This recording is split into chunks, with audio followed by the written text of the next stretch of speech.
Wow. Oh, me. Hello, what are you doing?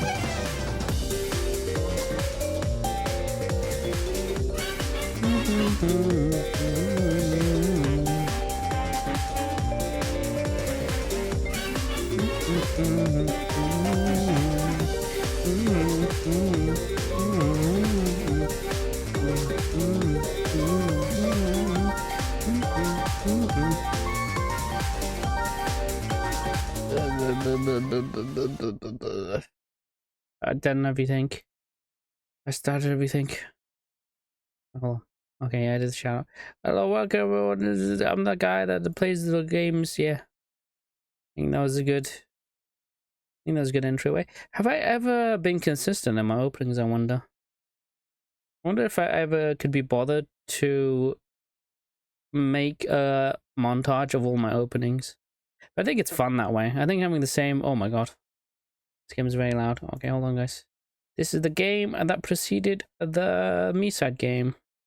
I got it on super sale. It's like £1. I highly recommend you get it because it's £1, dude. Oh no, get on sale though. So iHastel was the people that made the whatchamacallit? Miside. Let me just get set up right real quick. Okay. This game not suitable to children, has the content that some people might find disturbing. Nah, I'll be fine, trust me. I'm a streamer, I wouldn't show anything. Okay, that one time I did show something Ray say so, unsay so, but I did hide it, so. Look at that silky smooth resolution. Oh, okay, what was that? I think the game is secretly telling me to stop messing with the resolution.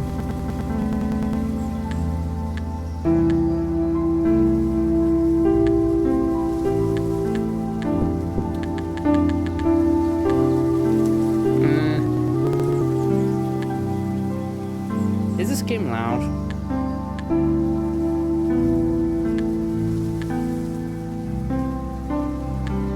I think this is fine. It's quite loud, brightness. When I blow motion blur, I hate motion blur, turn that off. I don't know what Vignette is. I must be that one. Shadows, you can put the anti-aliasing. I'll leave it there, pixelated style. Sure. Right, so how do I start?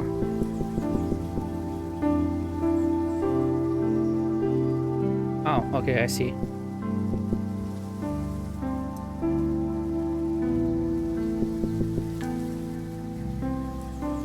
Can I not do full screen? Hold on.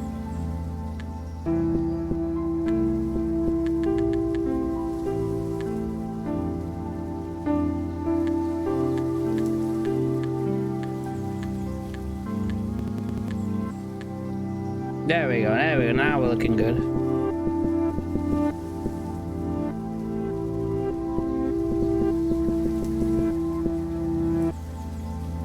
Oh, cool. What's this? English? Russian, I think? German? Spanish? Cantonese? I can't say Chinese, but I know there's Cantonese Mandarin. I'm not that, you know, I'm not that uncultured. No game. Why is this spacebar instead of enter? Okay, spacebar. I continue? Why didn't continue? What? Okay, let's go. Oh. Okay, I don't know anything about this game, so bear with me. Morning, 1996. 1996? Oh man, now I feel old. Oh, you know what? I think I know why this is happening. Yeah, I know why. Hold on.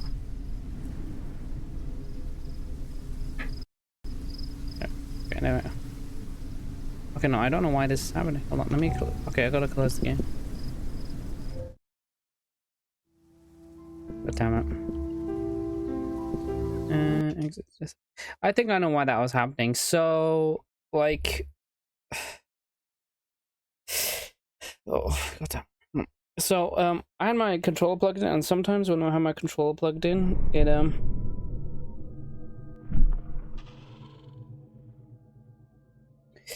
messes with the game. Okay, what is going on? Technology's being weird today. Okay. Okay, again. Spacebar. Continue. Yes. Okay, now we should be okay. If not, I thought. I remember I had the same issue with how fish is made, the one before mouthwashing. Okay, don't turn. Morning 90. Okay, there we go. Yeah, it was the control. 1996. Oh, what's this thing? Am I wearing a hoodie? Cool. What's this?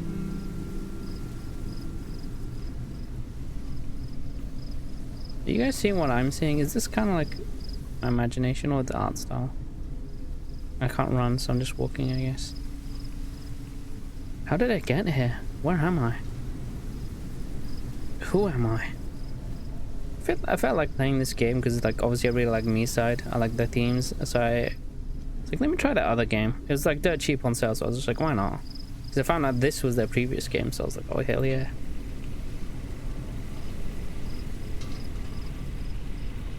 Got some red flowers. What are these things? Oh, that's not good. Hold on. Let me just up,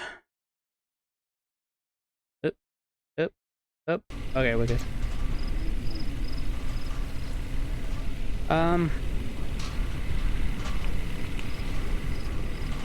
How do you guys feel about going in there? I don't feel like that's a good idea, but you know, strange areas or strange doors. Rule of thumb, don't go in them. Oh yes, the pixelated windows, of course. Yes, makes sense. Okay, we're going in. But oh, bro, you're gonna die. If you go in there, you're gonna totally die. Some monster's gonna come out and eat you. It's like, yeah, well, Bede's standing around doing nothing. Hello. Okay, well, good job, guys. We did it. Oh, 9 years later. Wait, 9 years later? What? I entered some random portal rift in my garage, and now I'm... Oh, okay. Well, we're doing well for ourselves, in a weird way.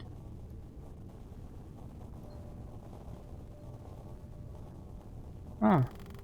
Evening 2005, okay. Find the coordinates, the place of the rift to do. Insert batteries. Warm plant, add seed, and pour flea. Okay. Insert batteries. Run machine, input coordinates. Batteries. Ah, here we go, battery. Whoop. There's one battery. Needs batteries, okay. Roger that, my good friend. Ooh, this is a fancy ass apartment. I love it. Oh, batteries, neat. Oh, look, a smiley face. It's not a smiley face, it's a plug. Oh, can I crouch? That's a European plug. No. Yes. No. No. It's no, I don't know what type of plug that is. Did you know that in different countries they have different plugs?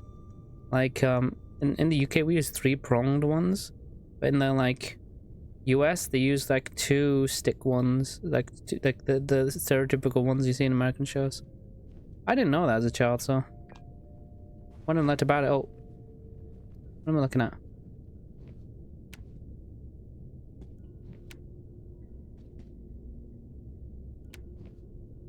Huh.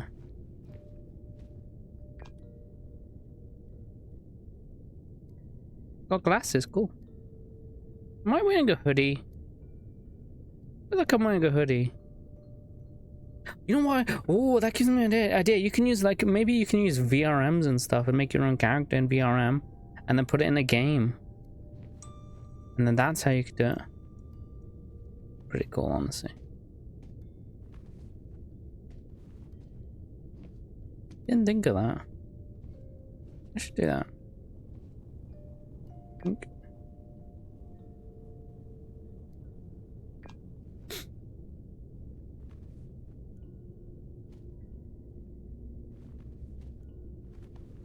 Where am I?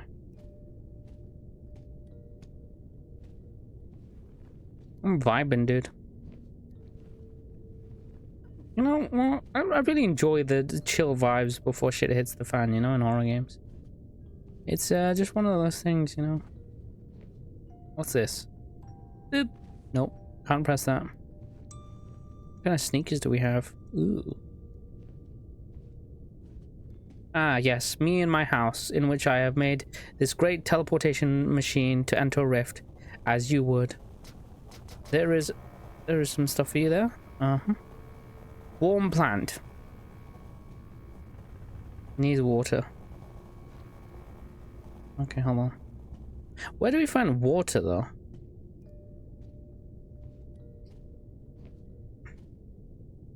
Ubro 2025. Where do we find water? I feel like every year that passes, I get dumber. There you go. Water.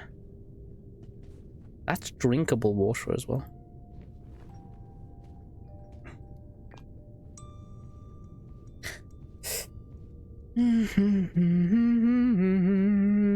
Click. No, not getting in here.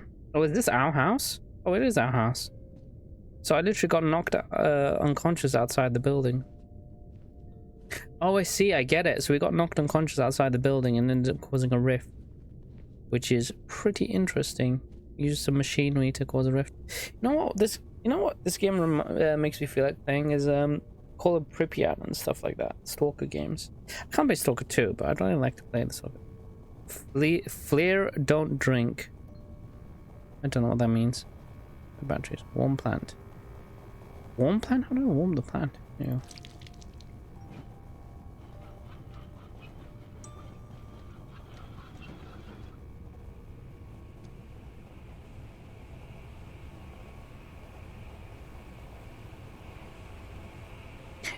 Is that me warming the plant? This is my gamer posture. If I remember like that, it's because I'm locked in.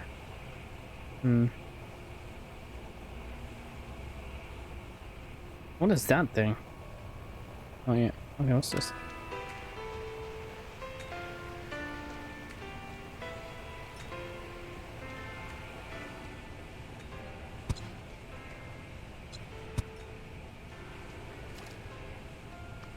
I hope I'm doing something right here because I have no idea what I'm doing.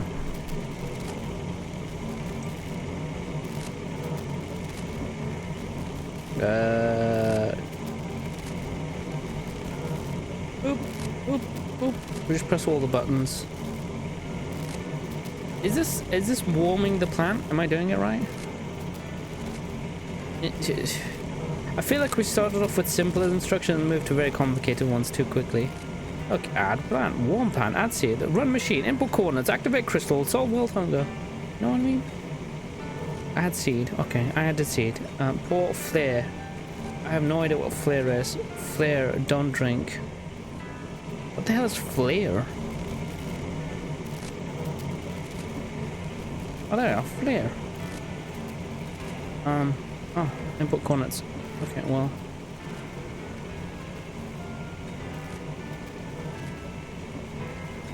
Oh, I'm getting closer? No, I'm getting further. Oh, there we are. Got the coordinates down. Now what do I do?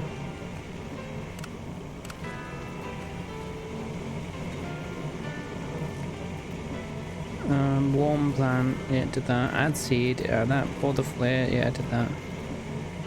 Run machine, I did that. Oh, activate crystal. So that must be the crystal. Boop. What are we doing? Creating a rift or something? I'm game. A temporal rift in my garage. Maybe I'm just a genius. Maybe I figured out how to do it because I'm a genius. Okay. I get the feeling I'm not a genius, so I'm actually pretty stupid. Turn my jam on. Electric's gone. I'm blind. Oh, flashlight.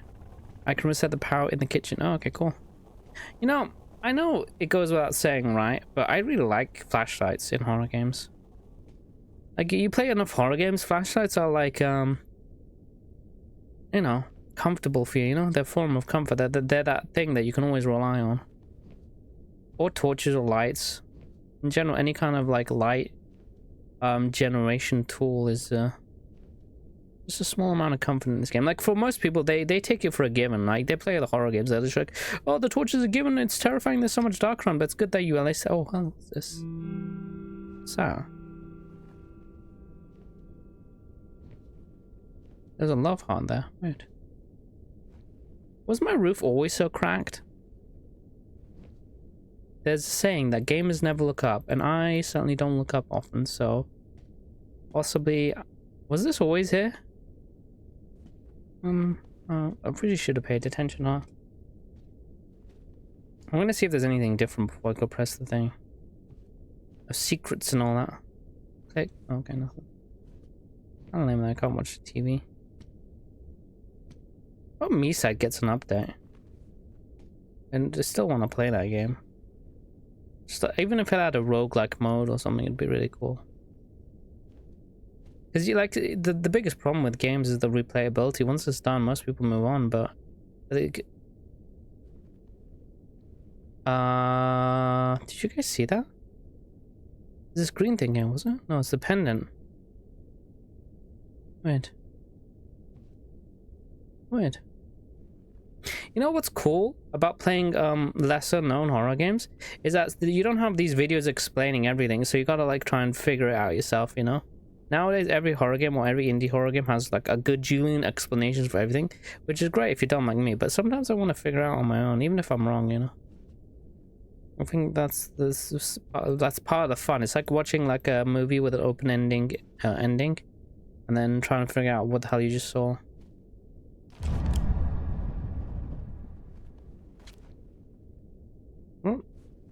Was that a jump scare or something? Why did it go boom? Is this meant to be something behind me?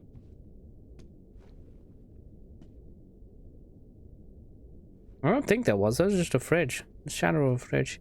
I feel like Okay, that definitely was someone. You guys would recognize... Oh. I think like you guys would recognize this character from the Miside game. It's the character that's the like small figurine on the desk. Okay, well,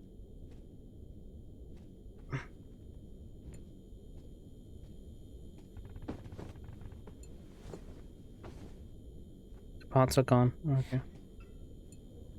Hello? Do we have a photo mode? Oh no, we don't have photo mode. Hold on. Give me a sec, guys. Oh my god, why is it so hot? Oh, summer. I hate summer, guys. I really do. Oh, this is so boiling. I'm melting it. I don't want to ask him as well, so... Wow. Who the hell plays horror games in the middle of summer? We are looking at that. Oh, hello. Excuse me, lady. Okay, rude. What the...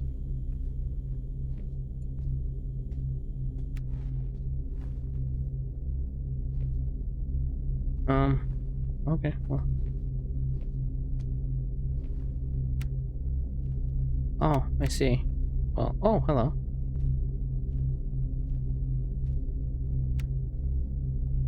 Did you jump into my wash? Are you taking my laundry? Oh, no, she wasn't. Okay, that was a bit weird. I'm here for this. This is crazy. Okay, I got some... But what did I get?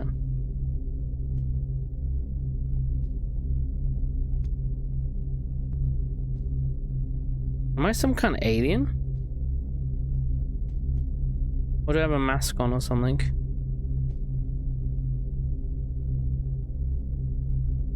Well, at least they showed like the character.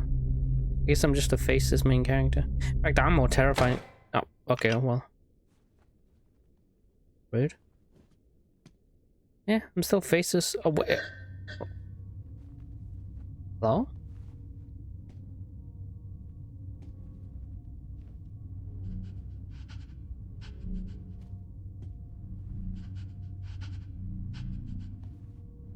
Oh my god, this is gonna play on my anxiety with rats.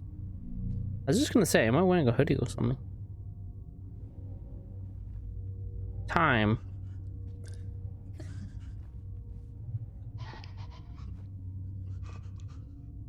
Ah, come on already. Stop playing with my ears.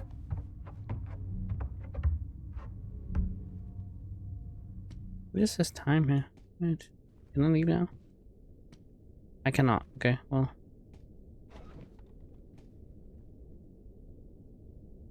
What happened? What did we summon? Maybe we activated the rift or something. Oh. Oh, you opened the door for me. Thank you. I was trapped in there. Not gonna lie. What's in here? Ow. Okay. Well.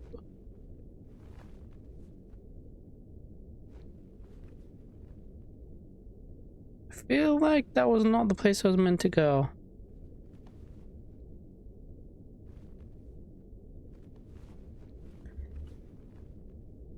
Huh.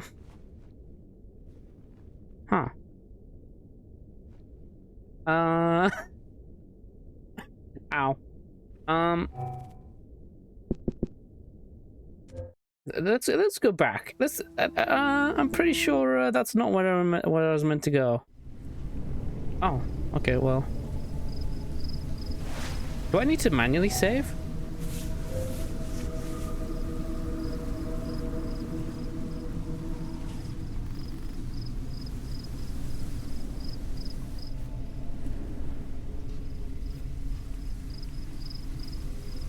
Where am I?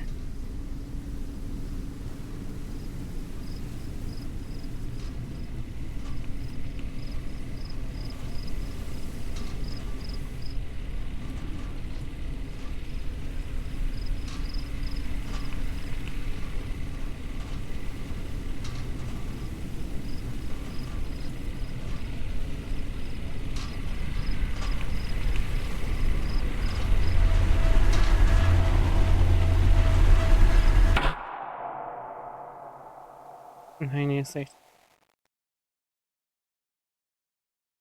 Okay, I'm so confused. What?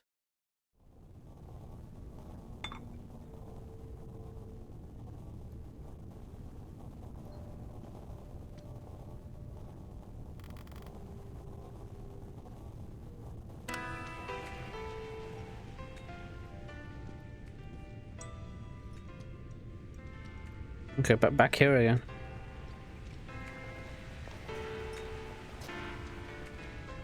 I feel like I fell through the world, which is probably not what I was meant to be doing. So, right, what's this? It's a handle. Where did the handle fall off?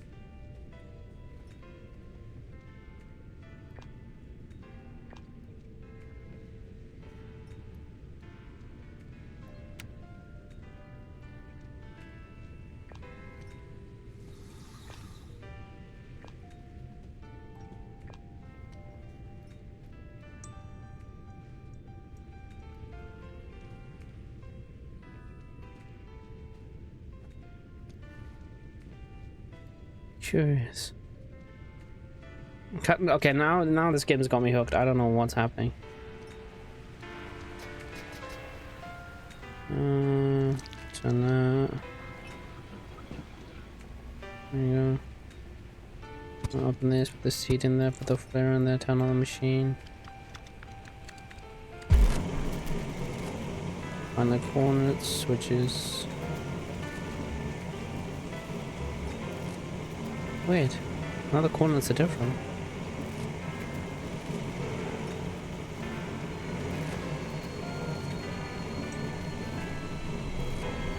What is this, a rift or something? Of course it's a rift, bro. You played like 2 seconds ago.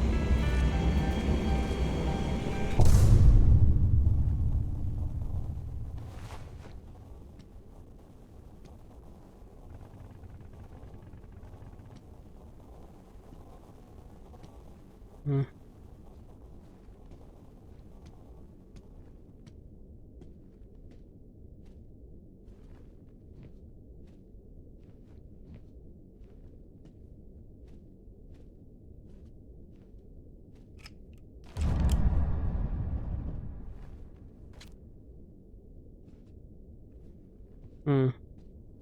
Weird. You know what's weird, right? Is the protagonist's face.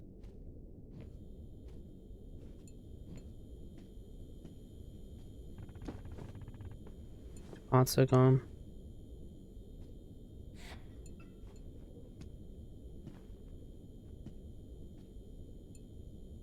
Oh. I'm here. I'll return to you. We have time to talk. Clear, don't drink. I didn't notice this before.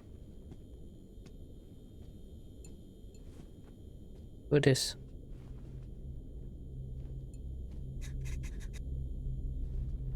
Just phase out of existence.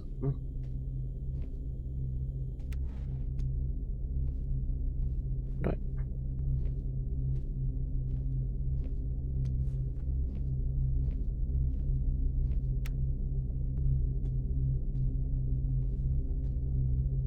What happened to, like, what is this? On one part. Ow.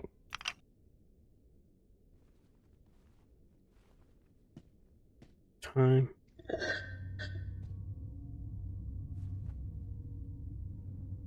Sounded like ceramic.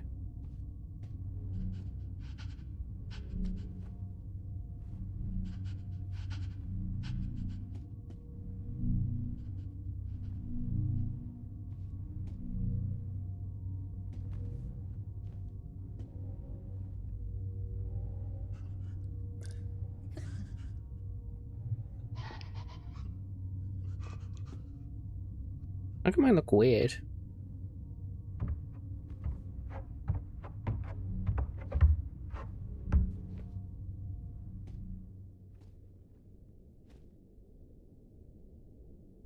Hello? Hello? Oh, yeah. I'm going down there again. What happened when I tried to go through there? I literally walked through the world. See? Avoid going down there.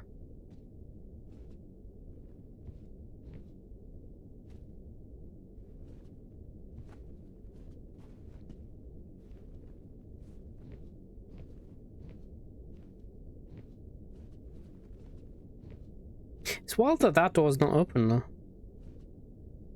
You know?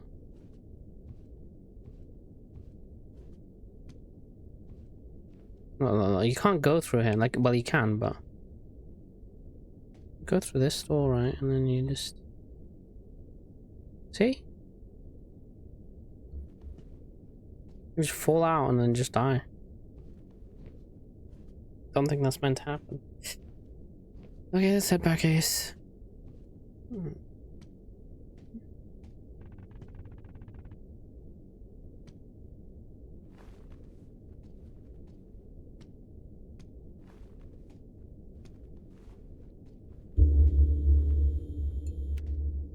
What was that?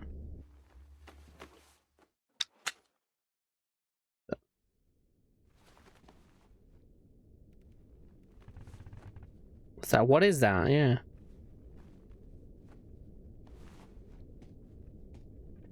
Hold on, what does the thing say? Oh. There's leaves growing everywhere. That's not normal. Right? Chris. Okay, well.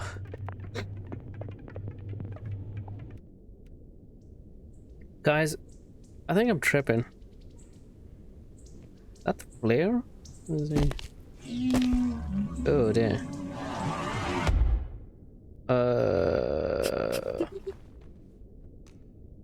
Do you remember me? No? Man, I am in. Oh. Gave me an opportunity. Gave you an opportunity?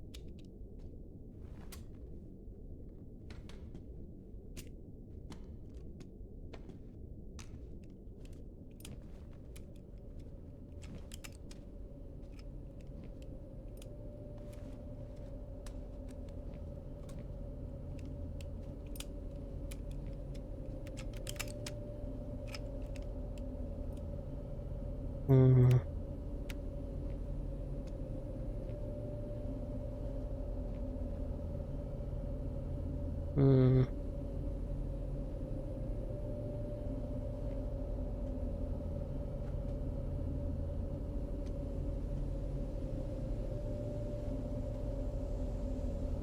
Okay, I know there's a TV over there with something on it. I'm just gonna go check in a sec.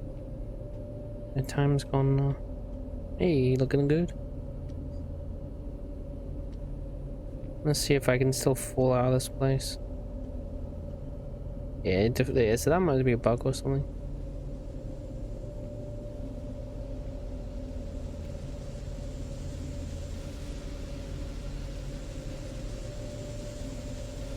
What is that? Oh, great.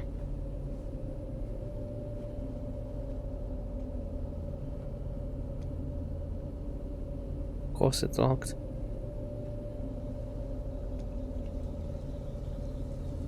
That's not meant to be there. Hang on a second. Oh, is reality bugging? Feels like reality's bugging. Oh, hey.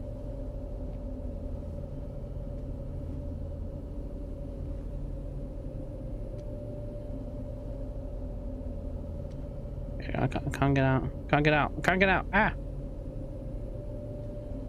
I feel like reality is bugging. I feel like this is a reality bug. Oh. Okay, I just turned it off. Oh, it's not from the...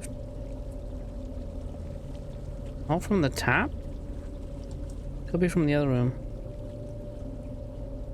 This room. What's it? Okay, I'm pretty sure water's not meant to come from there. I am very confused. Okay, well, there you go. It's gone now. How ominous. Remember. Yeah. I don't follow, but okay. I ain't falling down there. No, I missed with that. Remember. Did you forget me?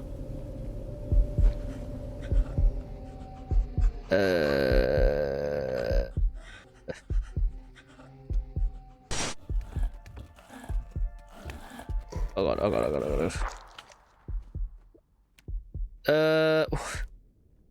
Excuse me, well, what in the hell is happening right now? Do you remember it, Job? I don't remember anything. Oh, fine. Doing good. Still confused about what the hell I'm doing, what the hell's happening, and then... Oh, wait, can I go down? You know? This is definitely... Yeah, this is definitely not supposed to happen. You're not meant to fall out of the world like that.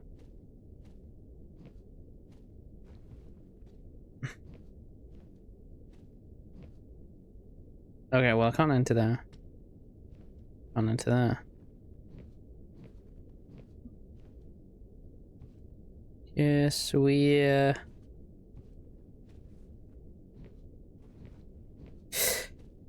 Guess we... Oh, that's new. Why is batteries here?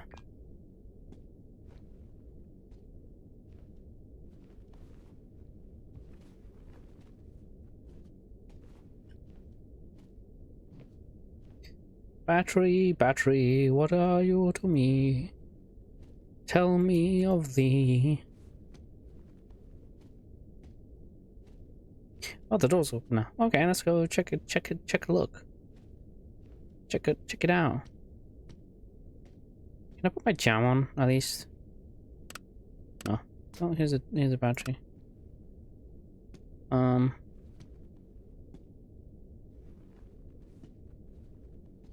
Is my flashlight still working or? Oh, hello. Oh. Oh, okay. Well, guys, there is a glitch lady in my house.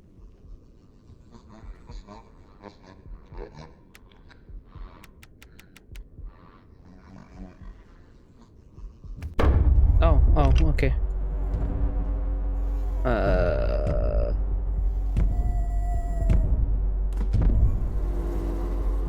Oh my gosh. For you. Aww. How sweet in a weird, creepy way. Oh look, there's sweets underneath. Um.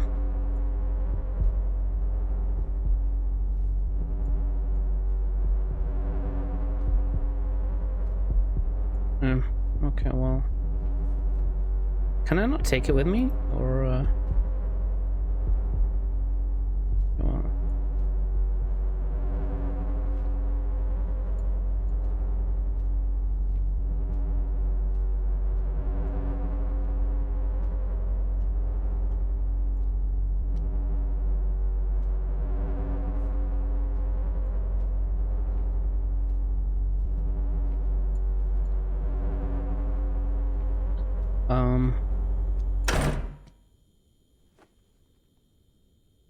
Okay.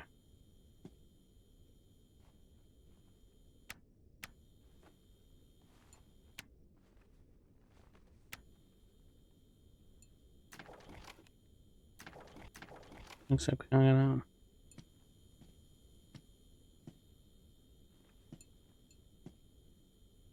I'm here, I will return to you. Okay. Cool.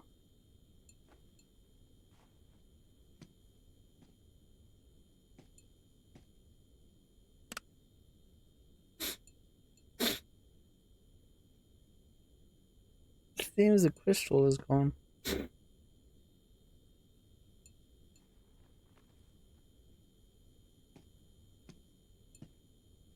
Hmm.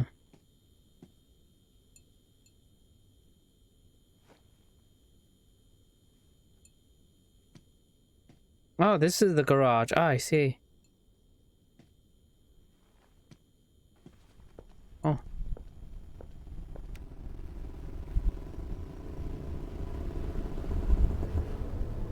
Oh dear.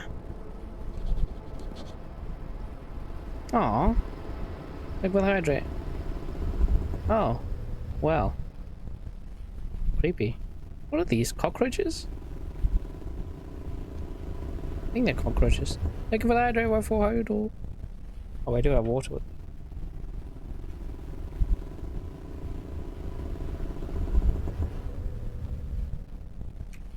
I just wish it was cold. Oh, look at a little heart. Well. This is,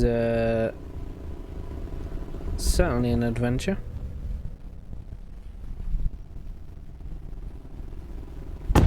Nope.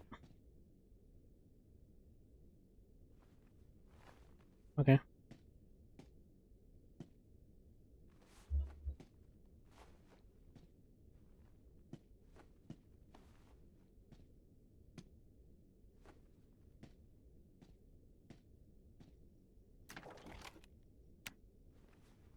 Oh, hello. Who are you? Who are you? Oh, that's why I said, didn't you remember?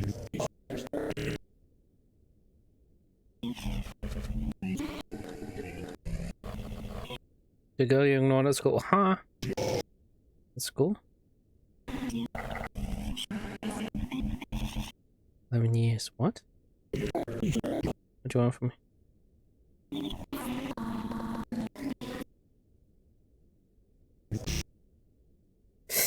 Oh. There were articles about me in the newspapers. Oh. Like I read newspapers, dang.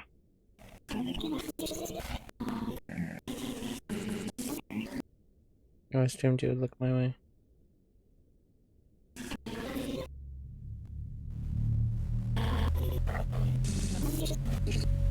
Oh. Damn. When that happened, you didn't even notice. Maybe she became a ghost, a spooky ghost.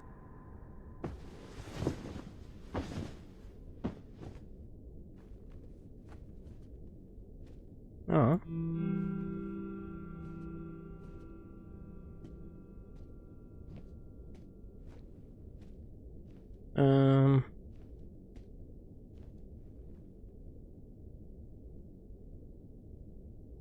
Guys, don't look now. I think she's looking at me.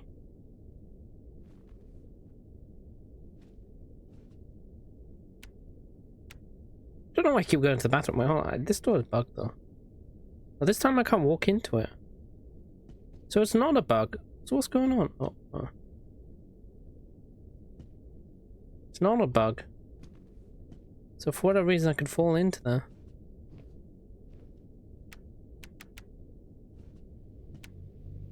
Oh.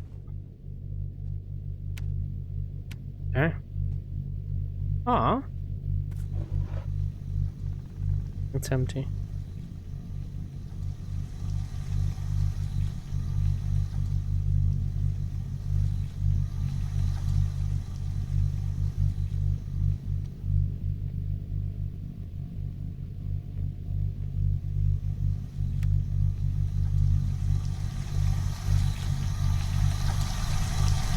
Oh god, this shouldn't be in here. The power strip. Oh. Oh, hold up. Oh.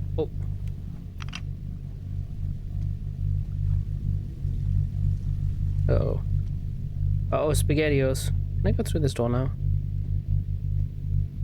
No, I can't go through this door. At the start I can go through it, but now I can't. Weird. It wasn't a bug.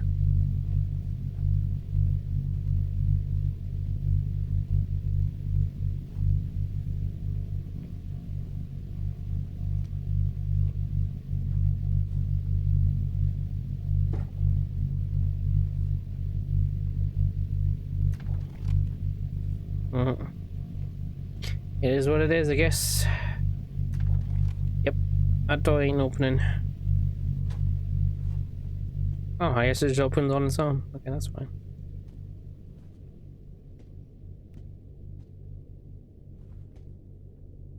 Remember me? You think I forgot? Did. I'm Anita. Remember me? Oh. Okay.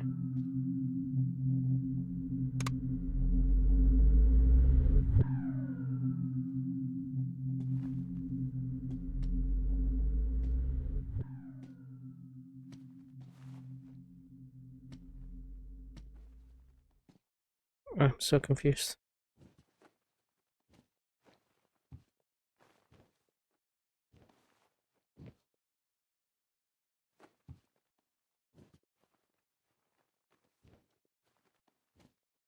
Like I'm getting slower.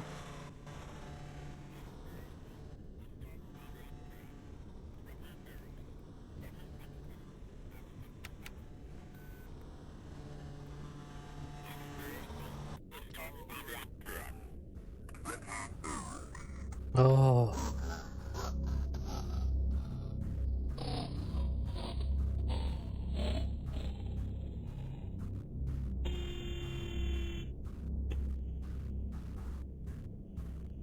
Hmm.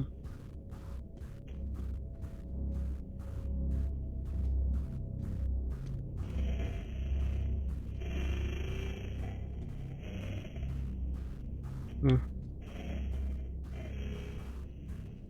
Hmm. It's right here.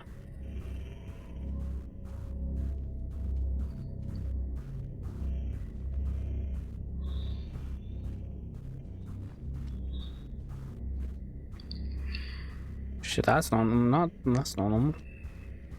Oh, there's an eye there. Oh. What are you looking at, buddy, huh?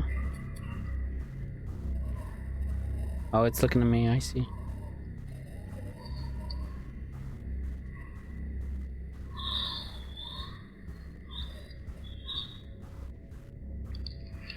These aren't. Why are the eyes over here everywhere now?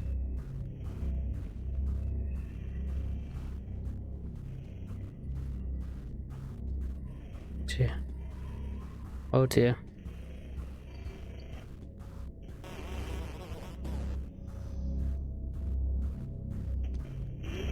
Well, now it's hidden behind here. I just noticed. Okay, let's go. Oh, there's something over here. Oh. This reminds me of Silent Hill for the room for some reason. Should I get hugged by it? Okay.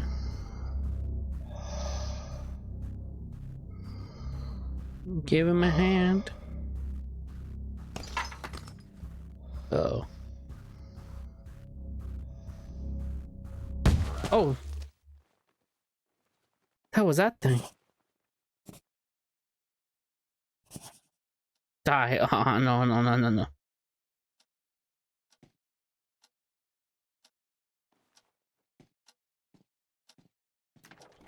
Oh.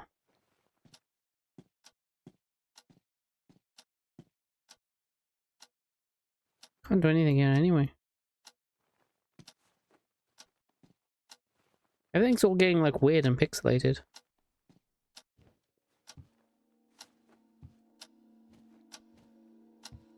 Feels like we're in the other world.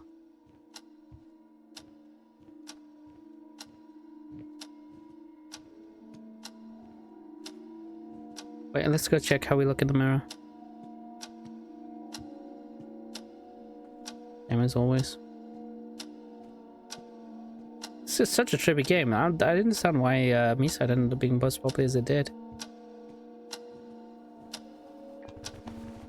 The crystal. Oh.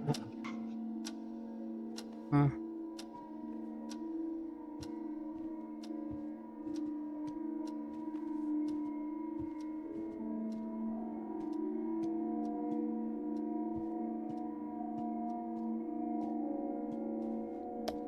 Yeah, that's what I thought. Isn't a bug? Maybe. Oh.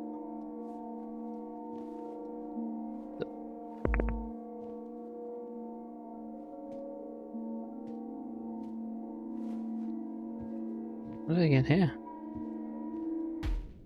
Oh.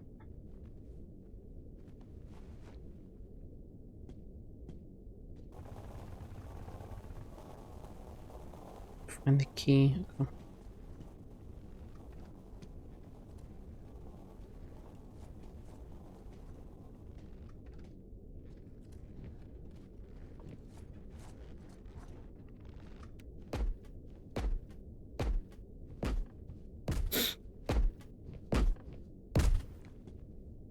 Oh, finally get to see what's in here. Oh. Wow. Oh. Oh. What is that? Thank you.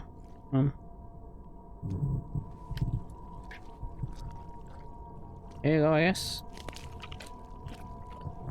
Oh, and this one. Okay, here you go, I guess.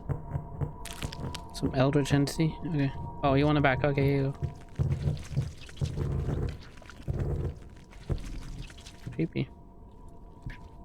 Oh, thank you.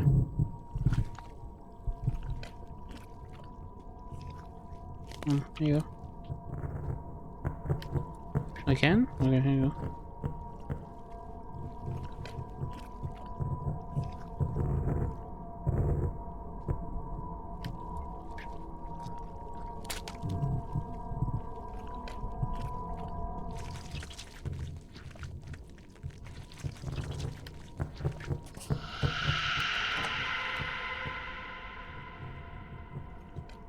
Follow the water, I'm hungry, okay.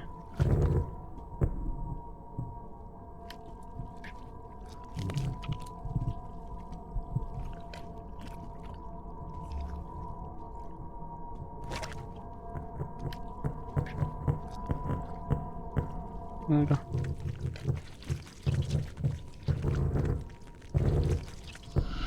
Did I get it wrong? I'm confused.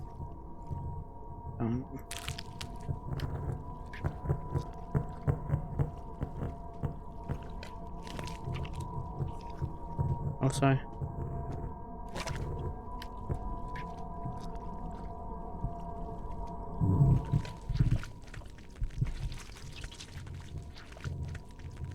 I don't understand. I like it. This one? Okay. This one? Okay.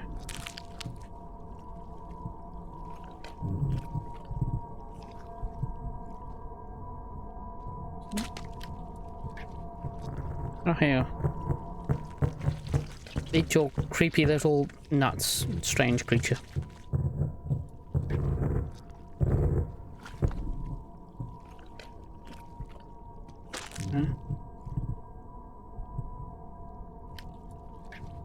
Hmm.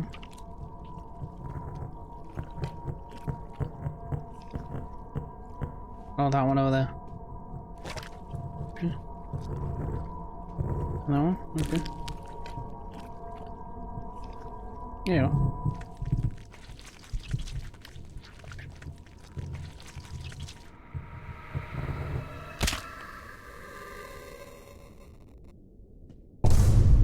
Oh, okay.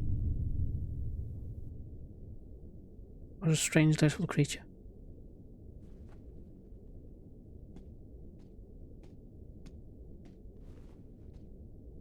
Is there no light for that room?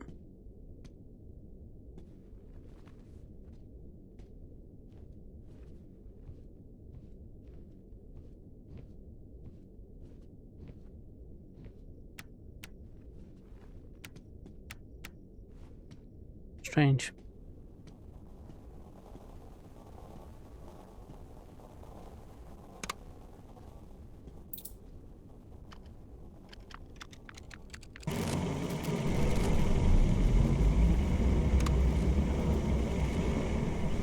It's time to see why he's so impatient.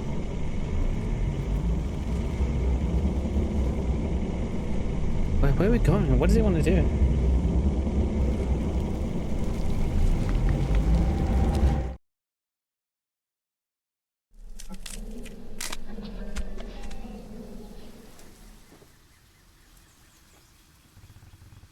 What? It's noon already?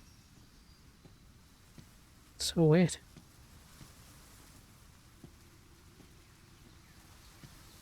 Oh, this... No, 1996. A year later. She's back up.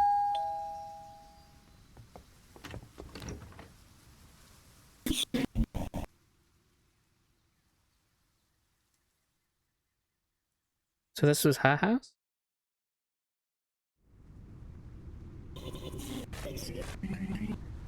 That's weird. I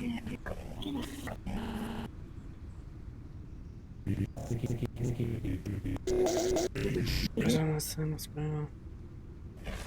Hmm. Weird. Here's the battery. Can you please go connect it? Oh, okay. I'm not joking. I don't know who you are or how I got here. You're being really weird today. Yeah, take the battery.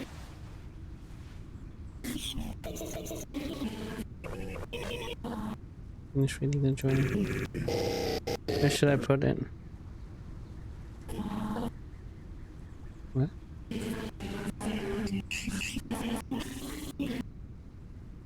You forget the garage. Hmm.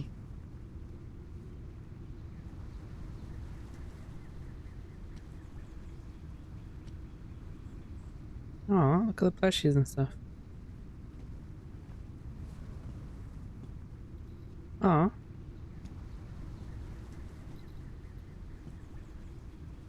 Black guitar.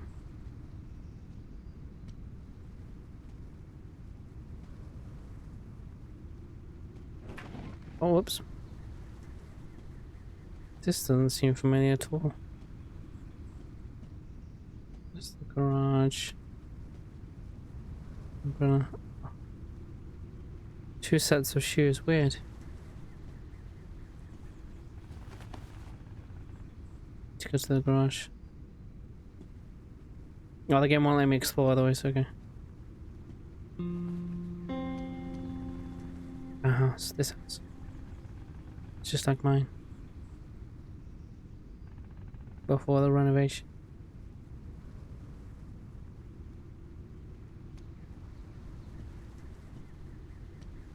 What is this? Where am I? What? What? I need more questions. Oh, here's the battery, I guess. Hey, did you put it in? Yeah. Look what I found. Really strange thing. It's the crystal. Uh-oh.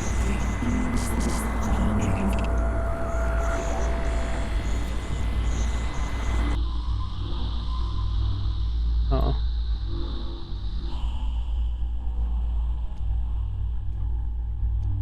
I don't remember anything like this. Did this really happen?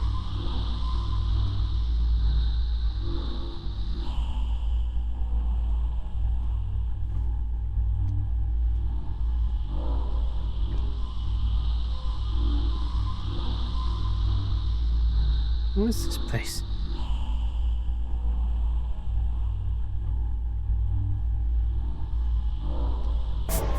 Oh.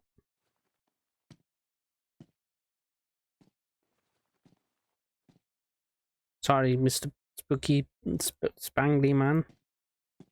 I, I don't understand what the hell's happening.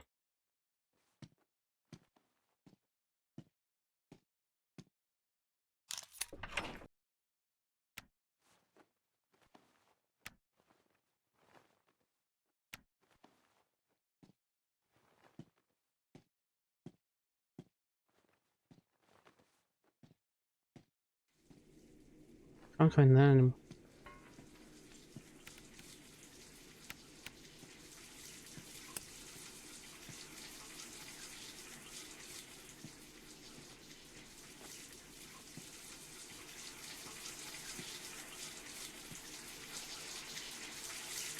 Oh dear.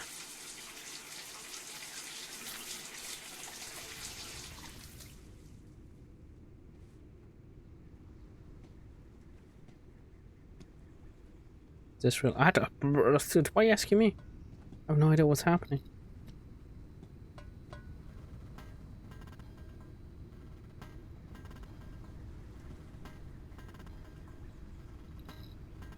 And the bird is freaking out.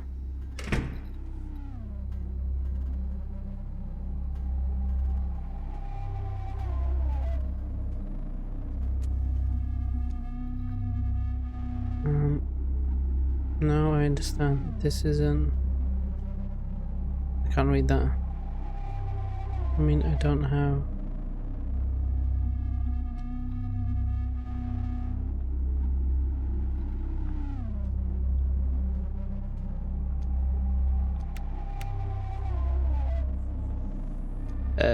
Hey there, buddy. You're so wild. Honestly, I have no idea what's happening, but I'm here for the ride. I love psychedelic trips. Guess we don't go that way.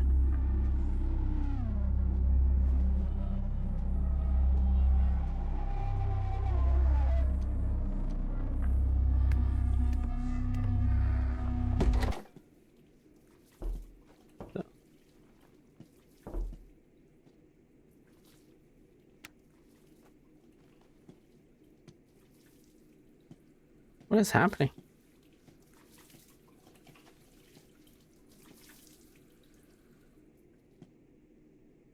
Hey. Oh. The memories. Did you?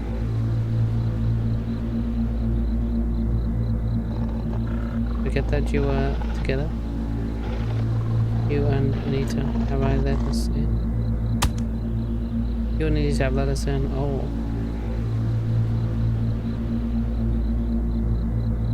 What's with you?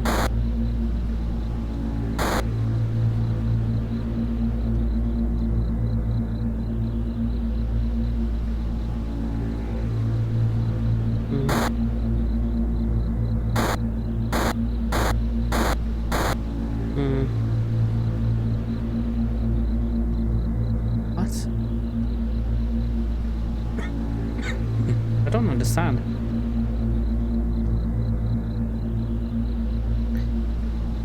Oh, here's the crystal. We lost the crystal again. We gotta stop losing this crystal. I feel like it's really important. You need to let us in.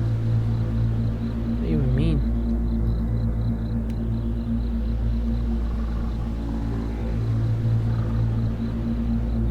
Give me the crystal.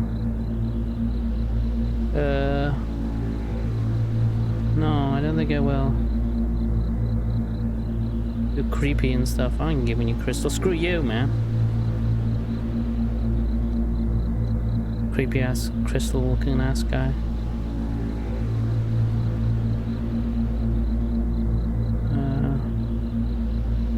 I'm guessing I still need to give him the crystal, huh? What is with this? What are these creatures?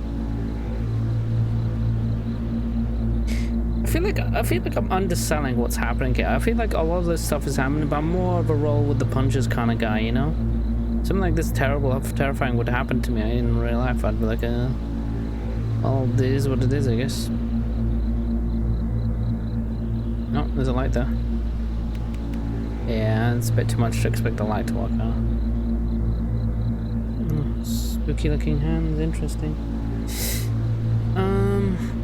Okay, well, I suppose you still want the crystal, my dude.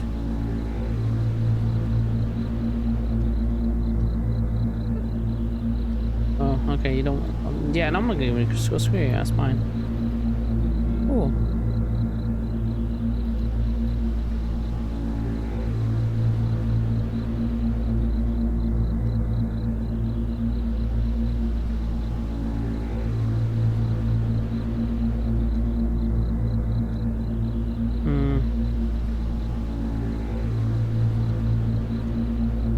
Can't even leave.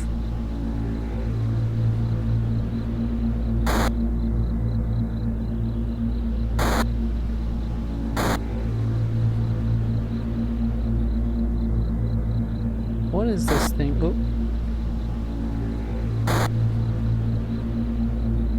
Well, we can't even do anything here. So... maybe it's search. Maybe it's like a eldritch entity that like searches your memories and stuff.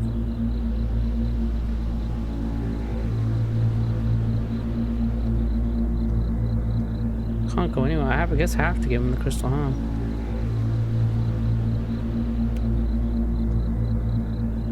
What if I flushed it down low, huh? About that. One like that, huh? Okay, I'll give you the crystal. I guess whatever. Yeah, take the crystal. Stupid alien creature looking thing. Oh. Okay, strange.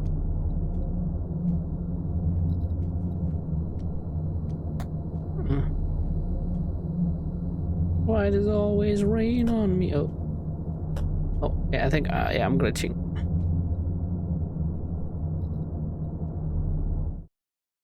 Oh, no. Oh, it's cool. Where am I?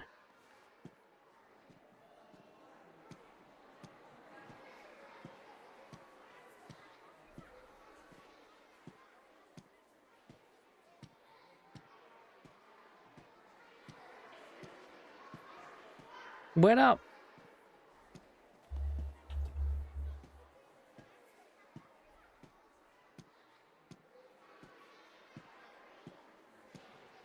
Now, this is psychedelic, dude. Oh my god. These guys really know how to make dream sequences really good. Like in Silent Hill, you know? They're masters of the craft when it comes to dream sequences.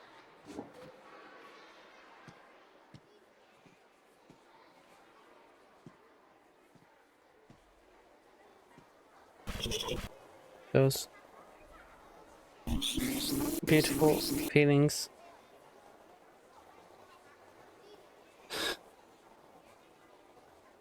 Oh, she's gonna give me the crystal back?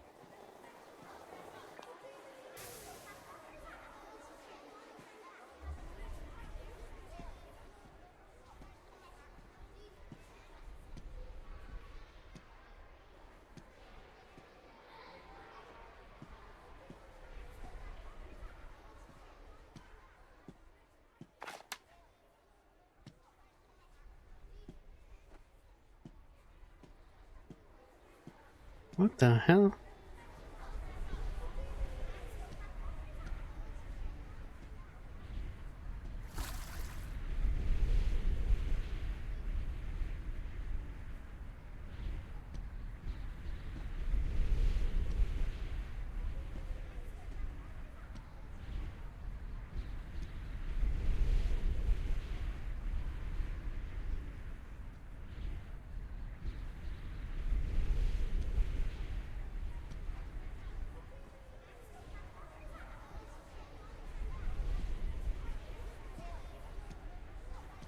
Okay.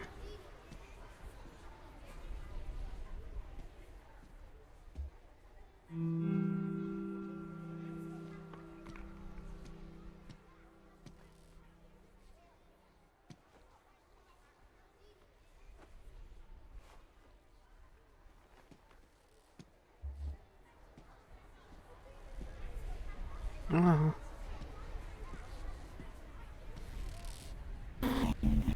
You remember?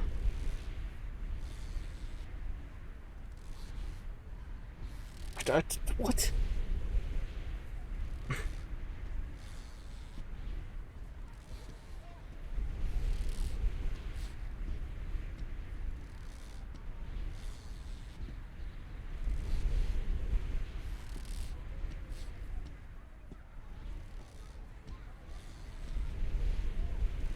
No, but hello, and how you do? I'll only be here for a bit. Okay, no problem. You take your time. Thank you for that, Bats. Ducko. I can stop him by. I wish I knew what the hell I was playing right now, but it's like Miside if it wasn't Miside, the prequel to Miside. Well, not prequel, but the spiritual predecessor. And I need to remember. Favorite chocolate was called Umfand. Oh, so that's the name of the game.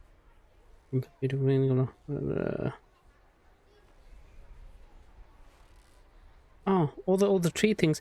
Honestly, these I has to really know how to make psychedelic thingy. That character looks fun. I think she's in Miside. Yeah, she's the little you'll notice that she's the little chibi. She's the chibi you often find in Miside. It was the predecessor to Miside. You can see the like have the influence this game had on Miside. About through this game, yeah. Need to wait. Need to plus.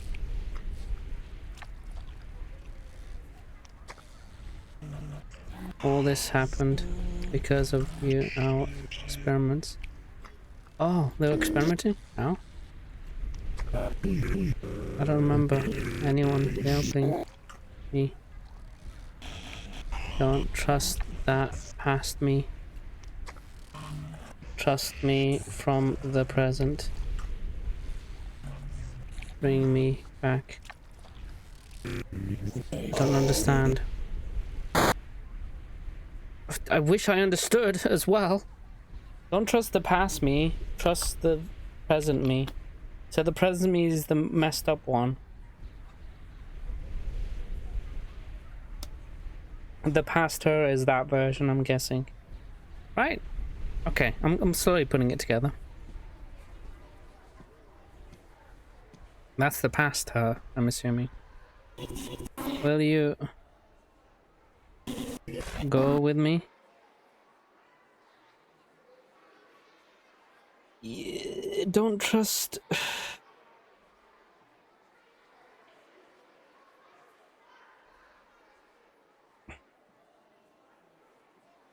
Oh, snap. I don't know. You asking me? It's like the game throws you into like this what do you call it? Dream sequence ass thing, and it's just like yes or no. It's just like to what? Do I want to go with you? I don't know. I don't have a frame of reference to judge. Say no. No? I'll say yes next time. Why? That's a shame. Really. I don't remember your answer from the previous time. Oh, would you go out on a date? Oh. Damn. Confused him, but it's too late to refuse. Oh. So confused. Next time I'll say yes, don't worry. But this feels very much like that Miside was like, would you stay with me? And you might say no. Oh god.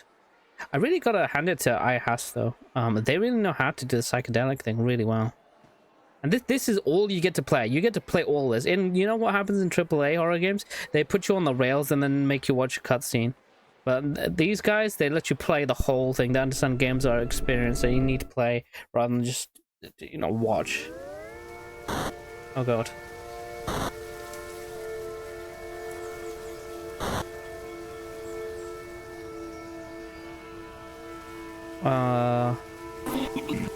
Is this real?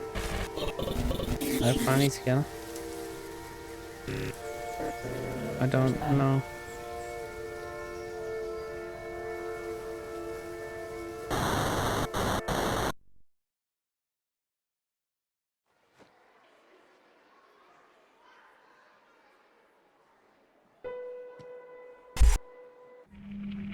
I said no again.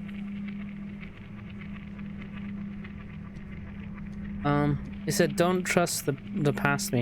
I'm gonna listen to that person because okay, that thing disappeared. God, I wish I knew what was happening. I'm here for it, but oh my gosh.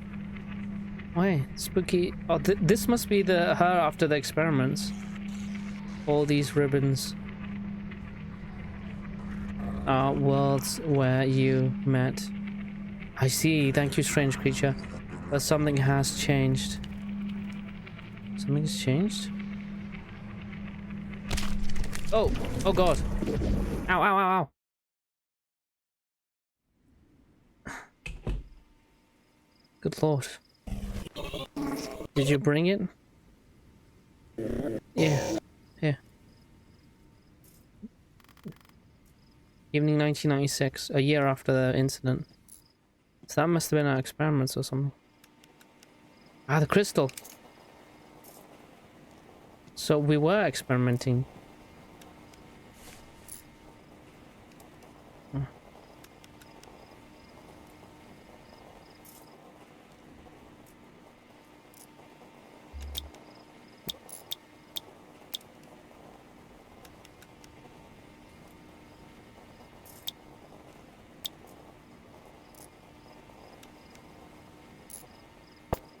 Damn it, missed it.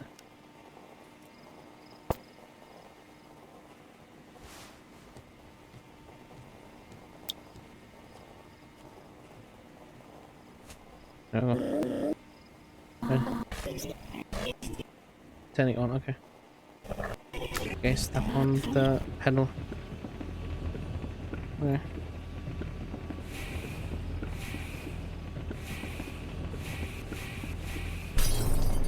Oh god. What have we done? Oh god.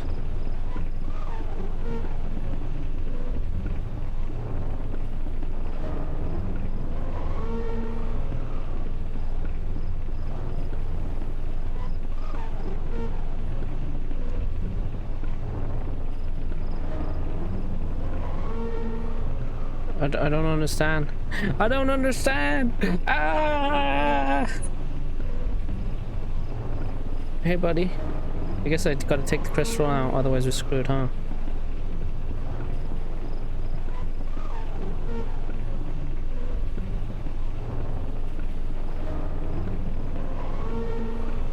As I get closer.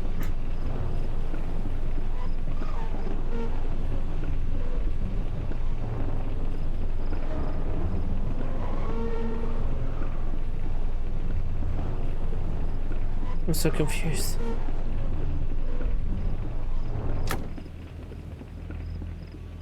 Was that me? What happened? Oh, so that's what happened. We tried the experiment and then she disappeared. She faded out.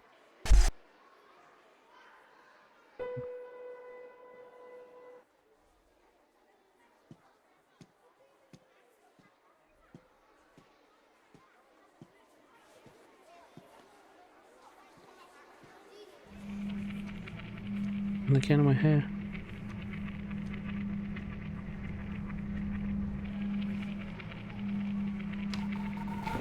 Oh my gosh. This feels more chill than Miside. It's a lot more interesting, that's for sure. We were neighbors. Always dragged you into adventures. Then suddenly, you confessed. You have someone other than me? Oh, they broke up? Who is she? You didn't answer. Where am I? Why are there others? Me's? Oh no. Like them. Ah, this really feels like the Foundation. My past is different. Oh, so the alternate reality has. You didn't sign that document. I won't speak with you. That was for the getting divorced, I'm assuming. I was nobody. Only you noticed me. Oh. What about this one? You came back for me. Did I? Do you remember me?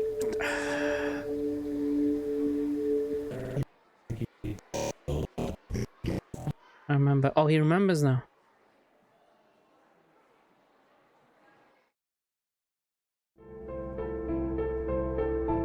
Character models on.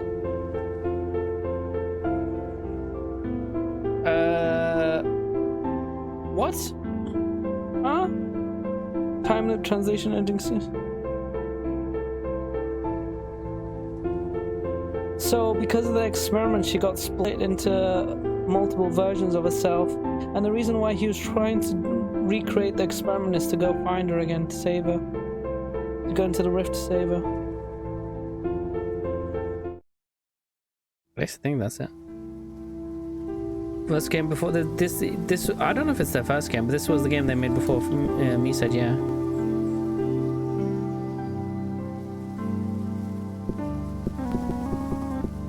Is there any other endings?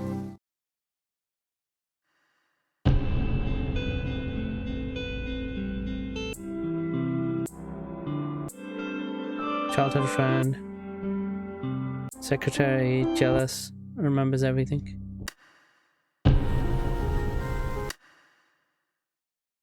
Remember all hearts. Remember all hearts. Remember all hearts. Remember all hearts.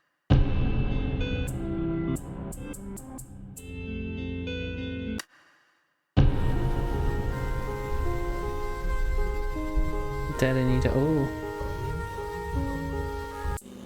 Distorted Anita. Ooh. I need to spot Organization 13. Really Anita. Oh.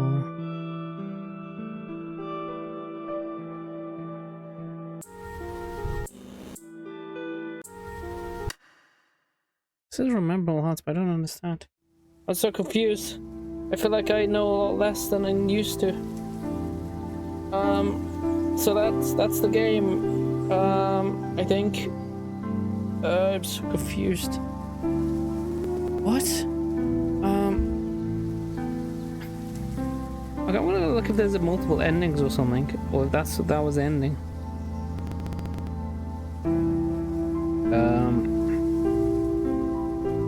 What?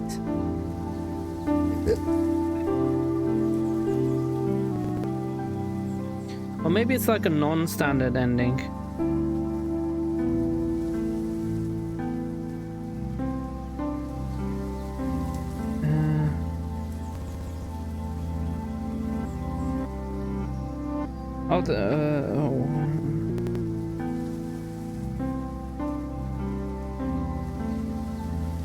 All secrets and all endings, okay.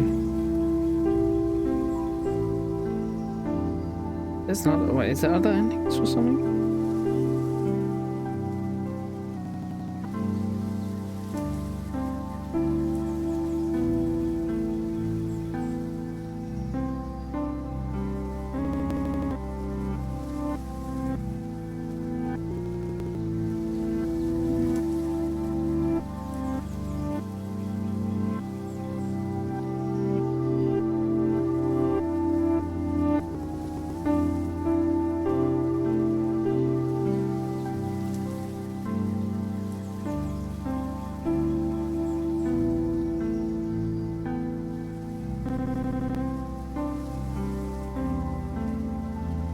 Oh yeah, that was the ending, yeah.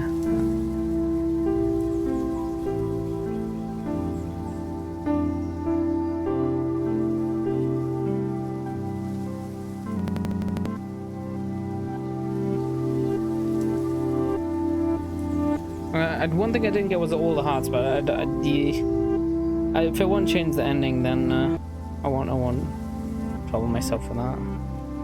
then I'd have to look it all up, and I'm too lazy, so I don't wanna. I think I'm missing some. Pencil. Oh, it mentions both combustion exits.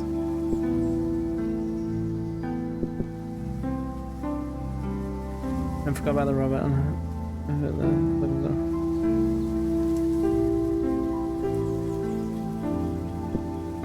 Remember, she bought it from me from a terminal. That shame quickly gave it to me. Why didn't I ask her what the matter was? But I haven't forgotten because of this fair. Rifts in time and space began to appear. I'm the one to blame for everything.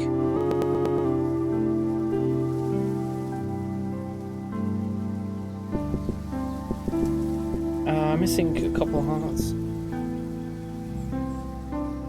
I don't know. We could look it up. I want to find out. Hold on. Let's see if it's hard to get those things.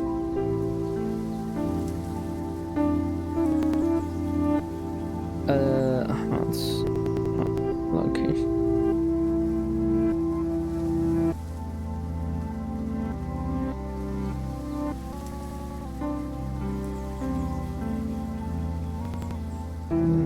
Like that.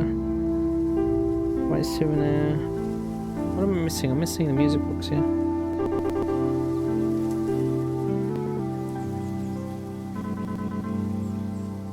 For chapter 4 meeting. Okay, I can do that. Well.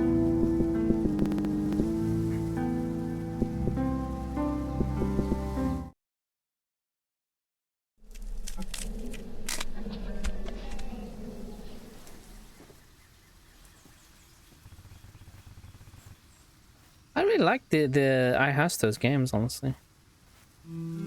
Okay, I got that. I go back there.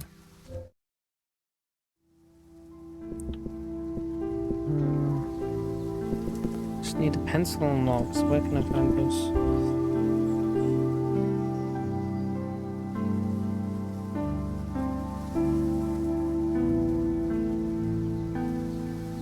Well, I knew it. So there was a pencil, yeah.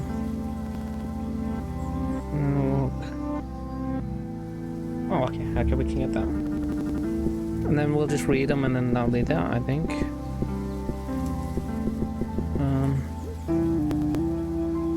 Chapter 7 memories. No.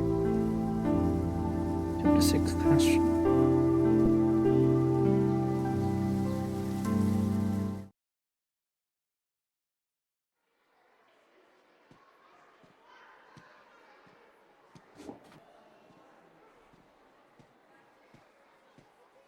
There's a pencil, I think.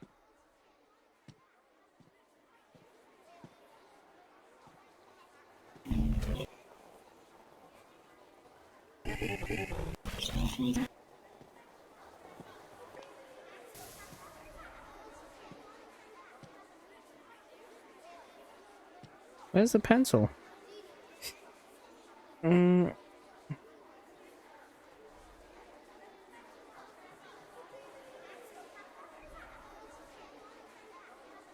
trying to be looking at the chalkboard. Should be a pencil somewhere I can pick up.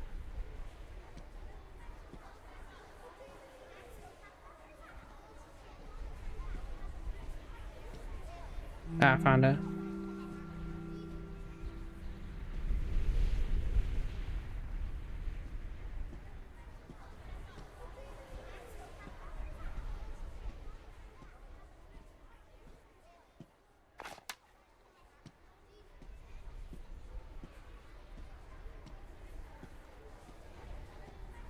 Man, I have some really interesting concepts for games.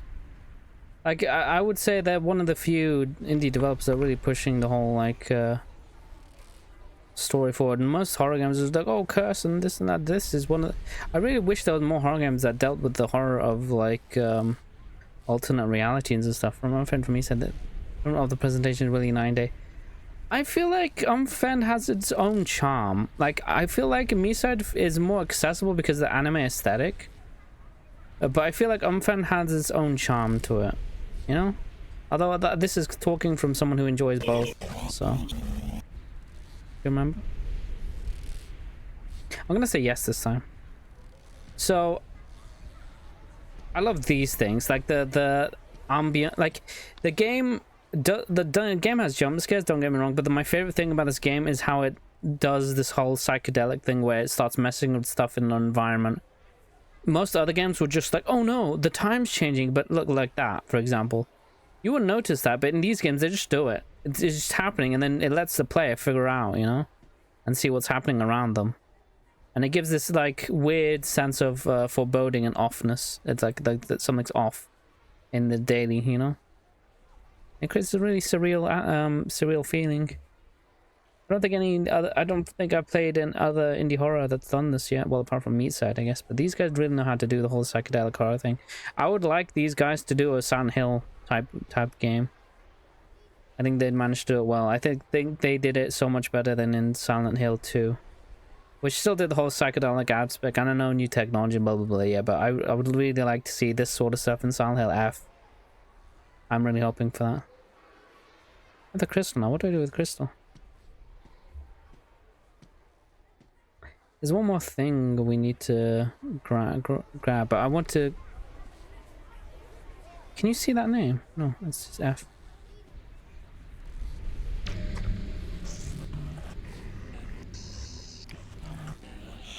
This is the dead not Mita. Anita. Mita? Could this be a reference to Miside? Don't trust that past me. Trust me from the present.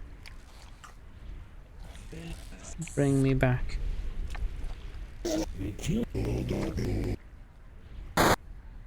Oh, yeah, and she says, would you like to stay together, I guess? I need to meet our besties. Most likely. Will you go with me? That makes me happy. Even if I can't remember your answer from the previous time. From the previous time?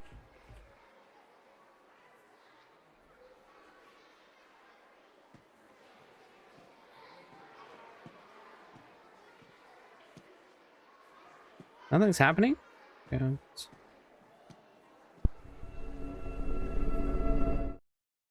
I don't think I've seen this. I wanted to see if it... Oh, okay. The game kind of forced us on me the first time.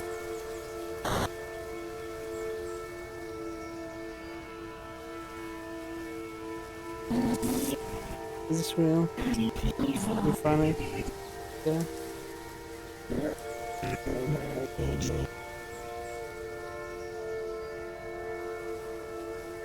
I like the art style in this game.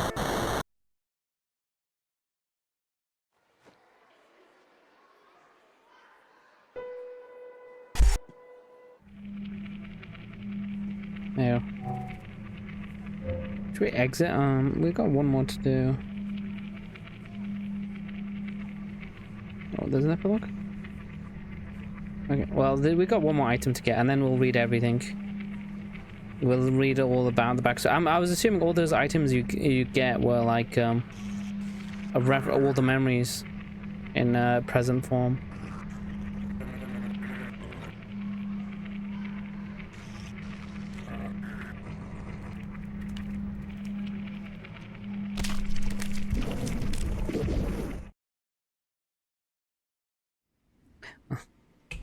I mean, would I recommend this to someone who's bad at horror games? Probably. I think the story's really good. I mean, there are some really scary parts, but I don't find them overly scary, so... There it is. The final lock. I think this is the memory that they keep saying, don't you remember? This is the origin of the whole thing. You can really see the inspiration, sorry. You can really see, how this game has inspired Miside. They copy a lot of the same things, like a MacGuffin to help you to different worlds. But instead of worlds and realities, they use games instead. I think it goes underrated. I think it's underrated that they treat versions like different worlds, which effectively they are. I'd still find it phenomenal that they use like like it's still the same kind of vein of like different worlds and stuff. Instead of reality, they used games, and I feel like you can get more crazy with games because glitches and stuff. I do enjoy these games though. I didn't expect I'd enjoy this as much as I did. It was like £1 or something. Definitely worth £1. Definitely worth what I paid for it. So I think once we activated the machine, we were split. Right? I'm assuming I was split as well. So that's me over there. And these two I'm assuming are also me. Those ones are her, who like split into different variations of her, which is interesting.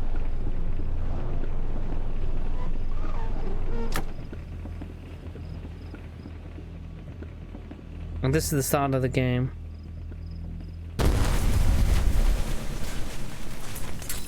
Ah, that explains it.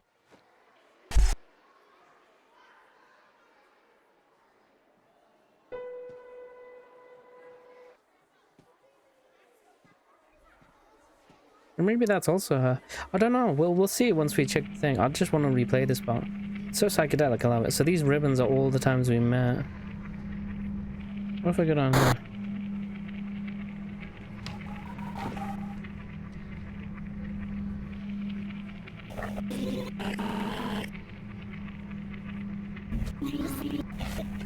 It's interesting to think that like the machine ended up creating a rift within the realities, and because we're, let's say, at ground zero, we ended up both being affected. Well, at least she was affected. Me, I possibly wasn't affected. I don't know why I wasn't though. I'm assuming I am because I got a split version of myself now. Where am I? Where are the other me's?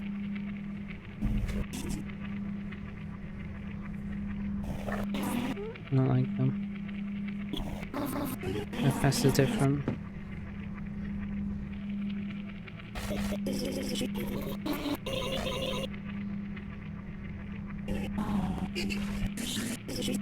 Didn't sign the documents quickly.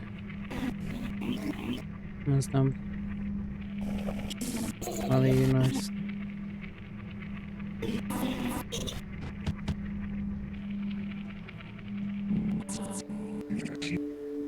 Come back.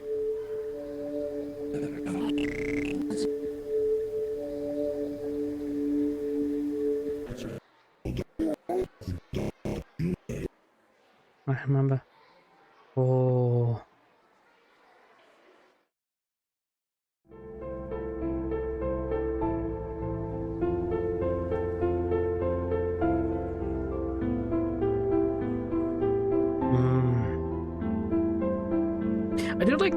I do like cool things. One thing I like about the Hasso games is that they really take a novel idea and run with it. Like most of the game devs are like, I couldn't do a time loop. That's impossible. These guys are like, okay, all right, bet. I'm gonna do a time loop and we're gonna do alternate realities. I'm a lock in. I says a way of horror is the idea of woman. I mean, the women, I feel like the lady is the backdrop, right? Like it's the draw. It draws people in, but then it hits, like for me anyway. Miside draws you in with the ladies, but it hits you with the existential dread and human experience and human experience, existential dread, time loops as well. Well, there can be horror in time loops. Time loops, the different realities. There's lots of interesting concepts that you won't really see in games because, well, AAA games, because they I don't know, they like, maybe it's too expensive to do that. But I really feel like indie horror games really can take these novel approaches, which with the loops and the you know, different realities. I really wish more games did alternate reality and touched upon that stuff, because I think it's an interesting concept that you don't really see much in games. Yeah, but then like the developers will be like, oh, but it's boring. Games would find it boring if you had to repeat stuff. It's like, you don't have to repeat a gajillion times, but I think the idea of loops, time loops, is pretty interesting. I know one other game did it. It was called Loop 8 or something. The gameplay was horrid, which is obvious. But the looping concept, I feel, is like, although the game didn't do well, I don't feel that's a reason we should stop trying to do these interesting things. I don't know if there's anything here. I'm just waiting for... I don't know what this scene means, though. You know? Maybe they finally found each other. But now, how do they get back? Do you see those guys in the background, though? I don't know what that means, though. It's interesting, though. But let's check out the hearts now. We unlocked all of them, so... Pencil. I remember, she helped me with chemistry lessons and I helped her with physics. There were many times when I borrowed her pencils, forgot to return them and lost them. She mocked me sometimes. Never blamed me or anything, but I still felt shame. I'm also ashamed that I was afraid of her learning physics better than me because then I would be useless. I remember we hung a locked and engraved with our names on the bridge. Both of us thought such traditions were silly and it was just showing off, but we did it anyway. I remember I brought this for at a conference for young scientists at the other end of the country. It turned out to be not so great. Many teachers worked harder and were more inspired than their students. I did meet a few interesting people. On that trip, I caught a glimpse of Shadow with long arms in a reflection holding a ribbon. I think in games is a matter to try these complex topics where there's risk or not. You gotta risk for art to make it good. Yeah, that's the thing. I completely right on here. I completely agree with you. Like all of these games, they don't want to risk it for the biscuit. They want to play it safe and play with safe concept. That's why the whole monster being monster scary, like for example horror genre in general, monster scary, gore, monsters chases you, jump scares, bam, those are the safe bets that everyone goes for. People who aren't big into horror, those are obviously the things that they'd want to look for anyway. Like they base their judgment around that stuff. But like I feel if you really want to make something great, you can't be safe about it. You have to go push the envelope. That's why I always support any game that pushes the envelope, whether it's story, whether it's in what they want to show on. Like let's say I do like Redo Over Healer. I know people, it has a bad rap, but at least it pushed the envelope of what is allowed on television. It made people uncomfortable. I feel art should make should uncomfort the comfortable and comfort the uncomfortable, if that makes sense. I mean that in the sense that the people who are troubled, it should bring comfort to the troubled, but it also should trouble the people who are already comfortable with, you know, life and reality. You gotta throw people interesting things, make them think about life and reflection, and I think that's the heart of art, you know, not just expression, but also being able to, you know, make people reevaluate their lives, think about life in a deeper capacity. I think I remember when she was little, her parents forbade candy for some reason, and by graduation she seemed to overcompensate for it. She bought lollipops every day. Honestly, I even started buying them from time to time. I remember this music was painfully familiar, but I couldn't recognize it, and he immediately recognized melody, and when I asked, she always smiled mysteriously and said I should remember it myself. Now I do. So I'm thinking that when they caused this incident, which was in 1996, I'm assuming, it reverberated through time. And at the start of the game, you're in 1995, so you were sent essentially back in time. She was split. I think she ended up getting split between dimensions or getting lost in time and space. So hence why he spent the 9 years he did trying to recreate his experiment so that he can go. You can really go back and it can work, but it's definitely not for everyone. That's what's good. Yeah, I feel like the best way I think of horror is people that think horror is just strictly you know, monsters and stuff is it's like saying anime is all shonen, you know, it's the same thing. I feel horror is the one genre that is allowed to look deeper into humanity as a whole and demonstrate or put on front and center the darker aspects of humanity. Horror is the genre that does it best, whether it's cowardice, whether it's fear, whether it's insecurity or psychological trauma. Horror is the best at that. That's the one genre that can like get a free pass when it comes to like demonstrating those things. And I feel like a lot of people don't really take advantage of that, take advantage of the horror in that way. Instead, they'd rather show, wouldn't it be scary if there's a skeleton in your closet and like ate your shoes? Oh, it'd be so terrifying. It's like, no, Like, that is, don't get me wrong, that is great as well, but like, I feel the best horror is just like, I'm not saying like, oh well, the monster is the monster is a personification of your unsettling feelings of, you can't do that, but I'm more of a fan of, the monster is very real, but let's say it's a consequence of what some human did or something, and then it becomes more of a human story. I feel like horror should be less about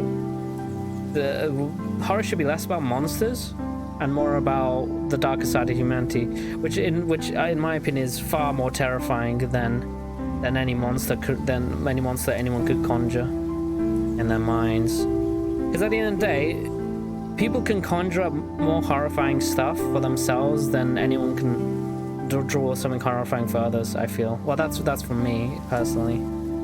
I can make, you know, for me, horror would be like being like Cronenberg stuff and losing control of your body or becoming something other body horror stuff, which you don't have any control over.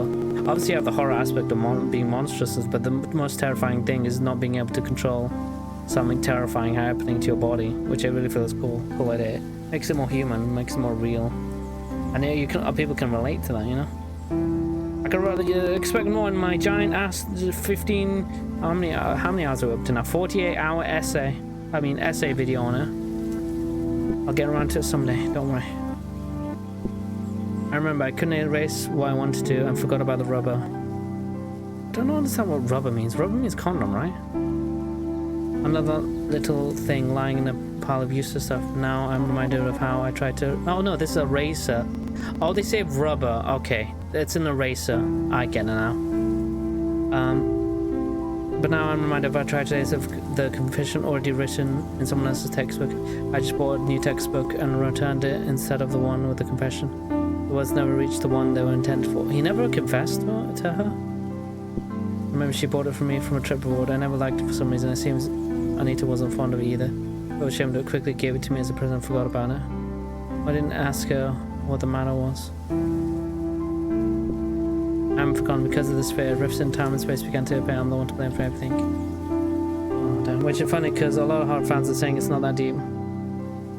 Most horror work because it comes from real horrific human experience. They conjure it to something more horrific. It's true, yeah. Which is funny because a lot of horror fans are saying it's not that deep. I mean, it is. It is deep in that like. My biggest thing about horror is that it has to be realistic. And you might that sounds silly, but what do you mean that fictitious stuff needs to sound realistic? It's an actual phenomena, and it's very true when you think about it, in that when people read a story, it can't be too out of not out of pocket, but out of scope, let's say. Out of scope of reality. It has to be somewhat logical. It has to be somewhat cohesive. Reality doesn't have to follow those rules. And there are absolutely heinous and horrific stuff that happens in real life that a lot of people, like, aside from obvious stuff, like aside from that, there's horrific stuff that's happened and it still happens to this day that people don't realize, you know, which dwarfs any kind of monster out there. The reason I feel like the monster is more apt because it's very... You can take it at face value, but also understand the depth of the horror, and they can be like, oh, like they don't have to look at themselves when they see a monster. It's like, no, humans don't do that, monsters do, you know. But the darker side of human nature is the most horrific thing that you can ever conjure, and more horrific than anything that can be conjured in monster form, you know. I don't think anyone has the creativity to draw the epitome of human evil that would completely encapsulate how evil humanity can be. Yeah, which is why I like horror when it's in a way reflecting an aspect of that. No one really thinks about horror that way, though. They just think spooky monsters, spooky ghosts, which I appreciate as well. I don't get me wrong. That's you can appreciate those things as well. But at the core of it, at the core of horror is fear, and fear doesn't strictly need to be about monsters. Fear could be anything. fear is a very primal emotion, and horror is the best at expressing that emotion. Like if art is for expressing oneself, then horror is the art of fear. Damn, I think that's pretty cool. But yeah, I guess I hope that makes sense. I mean, I'm talking a lot. I'm kind of getting confused with what I'm trying to say, but I'm trying to express how I feel about the game and horror in general. I'm not saying showing monster stuff is lazy, because obviously there's a thing for that, but I feel like horror can go deeper than what people see, and I think the best way to express that is with a good story. Good story that hits upon the same notes. It's hard to explain people human experience in a way that they can understand and digest it, especially with people who aren't very self-reflective or understanding. So it's easy to just show them with a story or with a game or with this or that, and in doing so people can understand these deep level concepts in a very accessible manner. Hence why a lot of these like difficult philosophical ideas and stuff are also always usually presented in the form of a story, like 1985 for example, and people can understand these concepts in real life examples. Anyway, we're getting way too philosophical. I really gotta avoid getting philosophical, because then we'll enter territory where I'll be yapping non-stop, and I'm sure people don't want to hear me yap all day. I wanna thing is, I wanna T-Nex to rotate him, so we can look at them. So this is just Anita. Okay, let's see. There we go, Anita pajamas. Anita nobody. The childhood friend. The secretary. Jealous. Oh. Anita remembers everything. Oh no, bro. Do you know German series called Dark? Oh! Funny you mentioned that. I watched that. Yeah, it's great. It's fantastic. It's probably one of my favorite German series of all time, if not my favorite. I thought that was a fantastically, like, I know I don't know how to explain it. It's a show that actually decided to go the whole 9 yards and explore as much as it could to the full extent of alternate realities. It is so good. I loved every season is a knockout of the park. I loved everything about it. Everything is great. The writing is phenomenal. The twists are amazing. Oh my god. It feels like when I watched this, I felt like the whole thing was written from start to finish with a very clear picture in mind. You know how some writers write as they go? This series felt like it was written with the whole series in mind. They knew exactly how they wanted to present it. They knew exactly what was going to happen. Casting is immaculate. I watched an original in a German dub as well. That's how I do, you know. I'm not just like that with Japan. I'm like that with every country. I always watch in native language. If it's made in Poland, I listen to Polish. If it's made in German, I listen to German. I think the original casting is fantastic. Not to talk badly about the English dub, but I watched in German and they were absolutely amazing. I loved every second of every episode. I was hooked from the beginning to the end. I watched it in German. Yeah, exactly. It's so good. The German actors are phenomenal. I gotta hand it to them. They're absolutely amazing. I know there's also Alabama there, sort of. But again, I feel people get hung up on the Alabama stuff, sort of.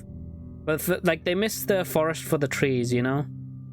They're not looking at the bigger picture and the implications of this and that. It's like it's huger than the Alabama, but people always get hung up on the small things, you know. It was fantastic, and I'm glad you mentioned it because Dark is exactly what I want to see in more games. Like I love that it came out of a show, and I wanted to see it in games. I don't think any game has explored it to extent. Yeah, the Alabama part wasn't even the worst part. I know, right? And people get hung up on Alabama. Oh, this show has Alabama. It's like, bro, like, can you not for a second entertain the idea of these things and look at it past the surface level? I would say to those people, like, especially the coffin of Andy and Lele, right? I get this, the whole Alabama stuff. That I get it, right? But people see how they see it and they go, oh, that's the incest game. It's like, bro, it is so much, the relationships and everything about that game, the writing, everything, is so much more deeper than just Alabama stuff. I don't think any other game has showed dysfunction as well as Coffin and Laylee, as to my knowledge that I have played in recent memory. I don't think any of them have delved deep into dysfunction, because a lot of games like to show everyone being completely fine, healthy, functional beings, which is okay if it's like anime or like shonen or stuff like that, where it's meant to be for kids. But I feel like it gives this image where people have to be perfect and people can't have flaws. Hannah Commonwealth, all my hope. Homies hate Hannah Commonwealth. Is she the one that got jealous with the main girl and was like an utter bitch for the whole series? I feel like I recognize that name, and I also dislike it by recognizing it. Because I remember there's one girl who just was a genuine hater for the whole series because he wanted to smash his cousin or whatever, and then she liked him, and then I remember there's a character like that. Oh my god. Every time I saw her on screen, I knew it was she.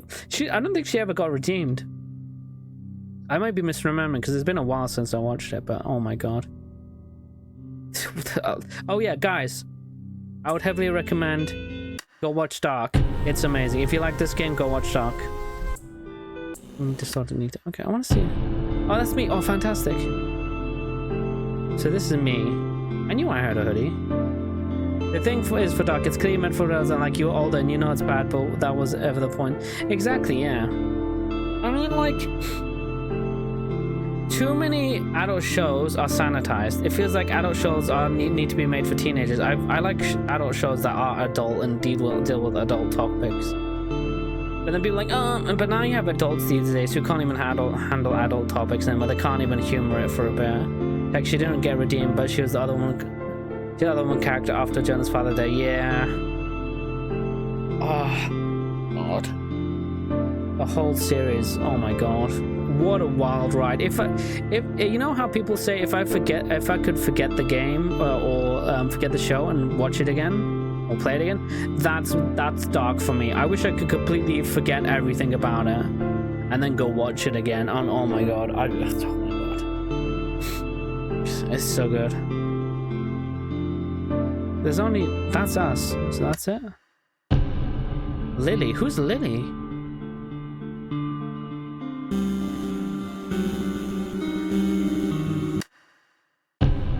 Andrew. Now this is weird. Same, I wish I could forget everything and watch it again. Yeah, I wish every episode it made my brain put. Oh, it's so good. Yeah, I'm gonna snooze that. But oh yeah, I know what you mean. Oh, it's so good. I literally got hooked. I was like, oh, I was just like on Netflix one day. I was like, I got bored. I was like, oh, because this was the time when I was literally when Netflix was pretty decent. I was like, oh, what should I watch on Netflix? I saw, oh, a show about Dark. Oh, time travel. Oh, pretty interesting. First couple of episodes got me hooked. Since then, I binge watch every episode, day after day. I was just sitting there watching it, days on end. Oh my god, so good, so good. I heavily recommend it. So we have Lily, but then we also have Andrew. It's like a weird thing you done. Who's Andrew?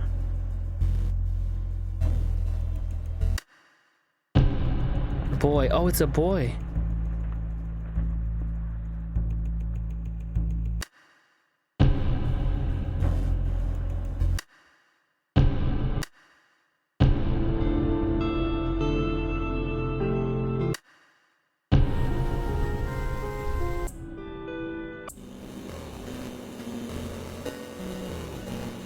Distorting to. The game doesn't even explain what these things are. Okay, that's it, I guess, for Unfend. I'll end stream soon, I think. I knew it'd be a short game, but I only wanted to stream a bit anyway, so I'll just talk a bit, I guess. It's a shame Netflix is ass now. They got it good when they had Dark. Yeah, Dark was one of my favorites on Netflix. I wanted more Dark, and then I don't know why. Netflix is... I don't know. They're making... I feel like some of the shows that they're making now is just like, who? Why they're making the show? Who's the show for? You know what I mean? It's just like they're not like out there to like tell a cool story. They're here to like just shovel dung into people's faces, just like, hey, have this poop, eat the poop. You know, it's a show on Netflix. You like Netflix, right here? Have a show. I'm like, no, I don't like this. This is ass. I don't like it at all. Although there was some really good shows. I'll never forgive Netflix canceling 89. They also cancelled Warrior Nun or something like that. I know lots of people complaining about that. I never got to watch it, but Netflix has some very odd choices in what they want to like keep and stuff. Is it a good series? Sure. Okay, well, let's cancel it because we need more shows about, I don't know, dating, or like there's some, like, what's it called, Sex on the Beach, or you know those dating shows where they get like two couples and they get together, like reality TV or something. Yeah, we need more shows like that on Netflix. I'm like, how about you make original content, because that's what people pay for in a subscription. They don't want like stuff they could just, you know, watch on TV anyway. Look at Apple TV. They've knocked it out the park with Severance. Severance is a fantastic show, like Love Island. Love Island is like a reality show in the UK. It's like that, like Spanish show. They get couples and they put them on a, I might be misremembering, but I think it's they get couples and put them on an island, and then they make them get like hot singles in your area and make both the partners tempted to break up with their like significant other. Yeah, stuff like that show. Like, okay, I get why people like it, but you could just watch it on TV. I prefer if they had dedicated like original ideas, like Severance, or the Game of Thrones one for Now TV. And so you need a flagship title. Netflix has Stranger Things, but I think at this point they're just milking Stranger Things, and it comes out so late. Even YouTube had their own like dedicated like flagship series, which was like Cobra Kai. But now they don't bother. They're just like, yeah, whatever. Just put any old poop on there, and then you're gonna watch it. And so kind of, I'm good. I don't want to bother with that. I still like it though. I mean, if there's a good show, I'll watch it. But like nowadays, it's just like even the like, what do you call it? Even the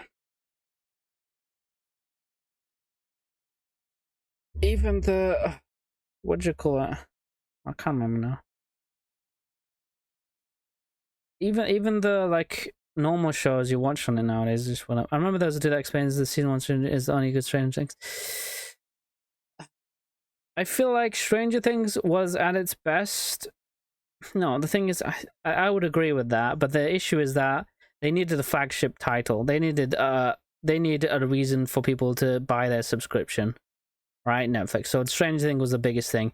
So whenever a new company or company that's really trying to push for you to buy the subscriptions, they need to have good shows, for otherwise people won't bother subscribing. So that's what Netflix did. They went with these like really interesting new original ideas, and they knocked it out of the park. They even went in depth.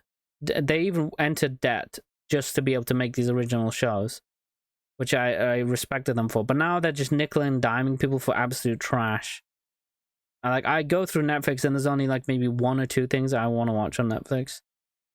Black Mirror is also their flagship. If you're familiar with Black Mirror, in the UK, we have Black Mirror. It's actually a pretty good show. But I know Black Mirror used to be very good, but I heard it's making a comeback, I think. It's okay. I'm gonna be like, what do you call? I'm gonna be a nerd here because I really like Black Mirror. Black Mirror was at its best within the first couple of seasons before it became Americanized. And what do I mean by Americanized? I mean it became popular in America, so much so that you had American showrunners putting their drivel onto Black Mirror episodes.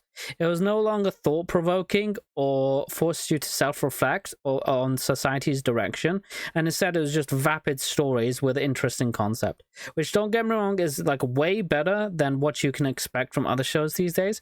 But I feel the heart and soul of Black Mirror was lost once it became heavily Americanized. So like, I don't know. That's how I feel. Especially, I remember there was one Black Mirror episode. Hold on, let's move to just chatting now.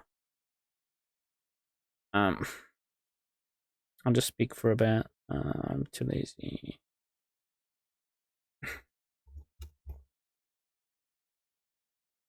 Okay, so I remember there was like, let me put some music on as well while we chill.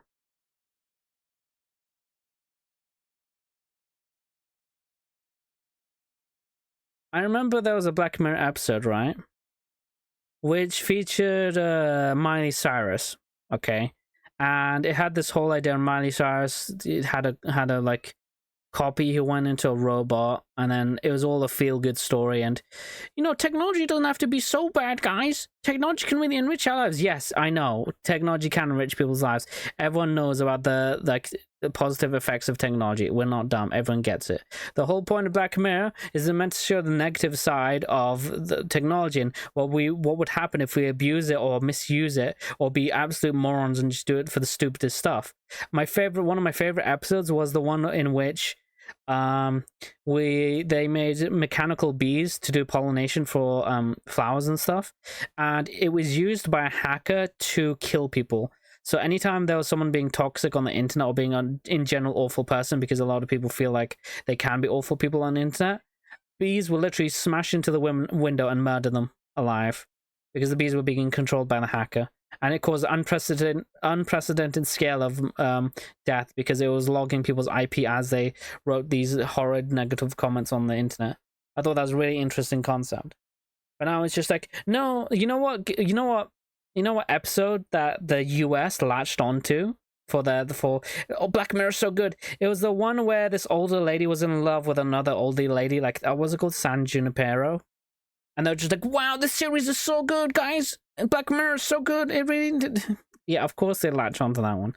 Not to say it was a bad episode. Obviously, I really liked that episode as well. But I mean, they latch onto the positive one and completely forget about the, hey guys, let's not make the dangerous black warp gate from the famous hit novel. Please don't make the black warp gate. You know?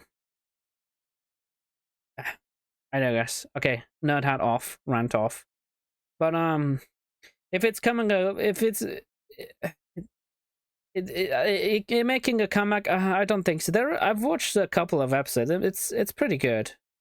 One of my favorites is Bandersnatch as well. I really like that. It was an interactive type of game that was really phenomenal. Was an exploration made with high-end technology and how it can be the fault of tech, but also people relying on active from existence. That's true, but now it's become like feel-good stories with, well, not strictly feel-good, but it really doesn't show the mistakes what's it called? It doesn't really highlight the negative aspects anymore, as far as I know. It just says, oh, wouldn't, like, for example, Striking Vipers was like, what if you could play VR and actually enter the bodies of the characters you're playing with, and the show ends with like, oh, you might have some weird feelings with your homies if you smash them in game. I'm like, this is great, but that doesn't really affect anything. Maybe he's just gay. Maybe he just realizes he's gay from that moment, because he smashed his homie in the game. I don't think that really highlights anything about tech or speaks to us as a species. It's just vapid nonsense. And don't get me wrong, I understand the concept. It's an interesting concept. Like, oh, you enter the game and then you're actually the character, but what if you sleep with another guy who's playing a different character? It's just ERPing. People do that anytime anyway in games. It felt like the person that made the show didn't really understand games to the extent that gamers do. It's just like, it's the smallest thing ever. People have been ERPing with other guys for the longest time. It doesn't make them gay all of a sudden. But it's like, what about sexuality? Sexuality is going to change in the face of technology. No, it won't. People will just do what they've always been doing. Some people want to smash like monsters.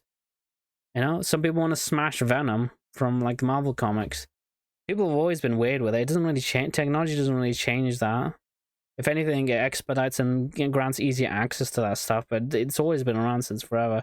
I didn't learn anything new. It didn't really like make me self-reflect on direction technology could be heading. That's a personal thing. But I accept as well, yeah, it's an exploration of humanity with high-end technology stuff. Yeah, that's true, but one of my favorites of the recent series that I can highly recommend is the first one was Common People, which I thought was very good. I think my favorite is White Bear. Oh, White Bear's a good one. White Bear's phenomenally good, yeah. Bandersnatch was about the woman who lost her boyfriend and how she goes of not moving her to. Oh yeah, that was a good one as well. Yeah, that was a good one. I feel like all those episodes you just mentioned in Aniri were fantastic. All of them. I know the one you're talking about. I can't remember the name, but I know the one. Those were good. Those were good because it showed the implications of the technology with the somber, and it approached it with a kind of humility, you know, and somberness. And that one made me cut. Yeah, that's the thing. You know, that's what Black Mirror is. It's the exploration of these things that reflect humanity. It reflects the human experience. These kind of like feel good Black Mirror episodes I'm not a fan of personally. It's like, oh, and then everything was fine with the power of technology, we saved the universe. It's like there is so much not content, but there is so much stories out there that always show technology in a good light, and technology is going to be great and it's going to revolutionize everything. Hell, you hear that in IRL.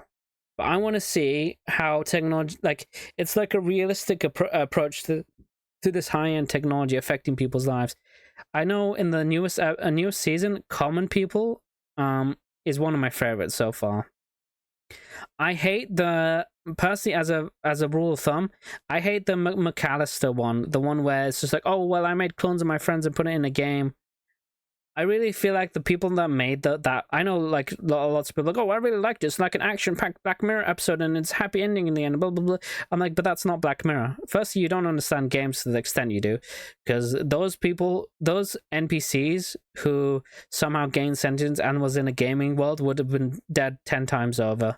You heavily underestimate hardcore gamers, because hardcore gamers don't mess around, and they can respawn. But then they made the gamers look like absolute idiots, getting outwitted by literal NPCs.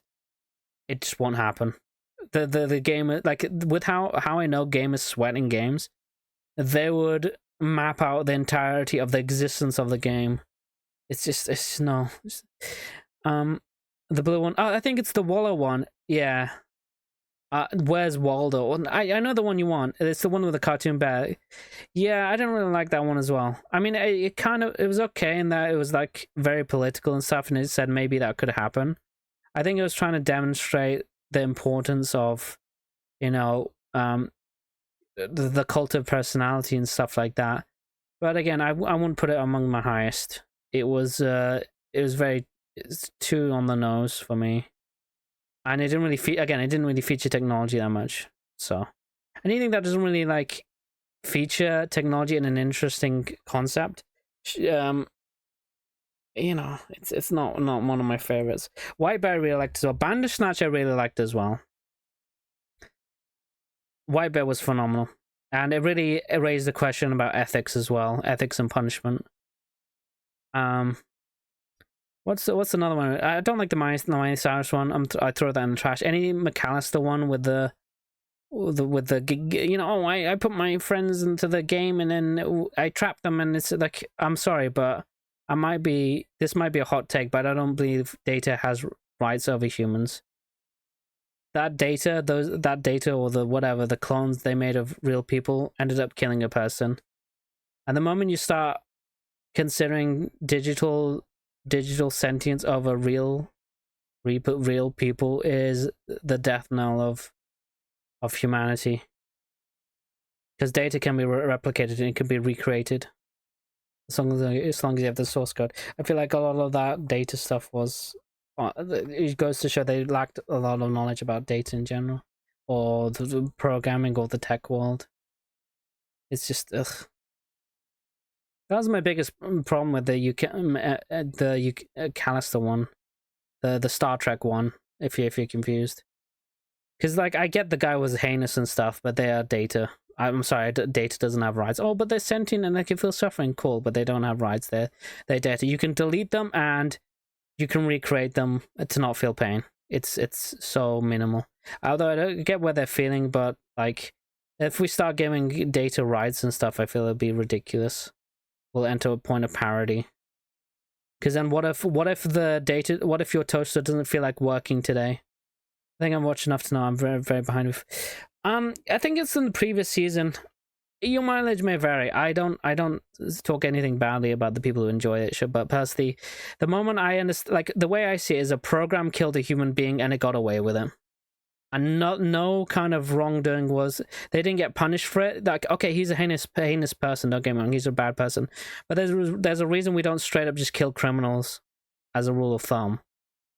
Rehabilitation is a thing we do. So the moment we allow Data to just kill heinous people is the moment we allow Skynet to happen, or Terminators to happen. We allow Data to dictate who gets to live and die based on their feelings as Data, which, you know, which while I do value as an existence, if they die, they can come back. If they die, they can be rewritten. They can come back with the same sentience they used to have. Humans don't have that luxury. I'd rather not get too big into the philosophy, but I wasn't very happy with that episode, as you can understand. But let's focus on the positives, though. Have you seen the first couple of seasons, Neri? I think the first couple of seasons were all brilliant. Most of them were brilliant, except the Waldo one. You know, the Cartoon Bear one. I didn't really like that one. But the rest were, I mean, I think the first episode is one of my favorites. Also, the military one, where they mess with people's brains. I thought that was very poignant. It's fantastic. I like that one as well. I just remember, like, there was one that had a metal. I think I only watched season 1 and 2. Season 1 and 2 are pretty, honestly, some of the best ones. Anything further than that, I would say temper your expectations, because a lot of them are hit and miss. San Junipero, I'm not too big a fan of, honestly, but the US crowd loved it. They absolutely loved it. National Anthem is okay to me. Possible. I think it was said that they made a Black Mirror episode about it, and it did happen. Because one of the UK politicians did come out to screwing a pig's head or something like that. It was a whole debacle. It was actually hilarious because people are saying that Black Mirror episode was prophetic. When in actuality, I feel it's the other way, where politicians are a lot more, I don't know, degenerate than you would give them credit for. Especially in the younger, like you give a bunch of teenagers a lot of money and lack of discretion and consequence, and you can bet your bottom dollar that they're gonna do some fucked up shit. Didn't think the 15 mil merits was okay. Also, but I didn't think the execution was done. Was that the one with the social media? Yeah, I got that one. Again, that's what I mean. It was very Americanized. It's just the whole idea of social media. You shouldn't care what people think. I get it, but it wasn't. I would agree that it wasn't very strong. It could have been a lot better with this. Like, let's say, for example, instead of wanting to join her friend's wedding, it was like, you need this level of social media presence to be able to afford your mother's hospital bills. That would have been a way more that would have been a way more hard-hitting episode than what we got, because the implications are there, but it's in the foreground of her just wanting to be popular.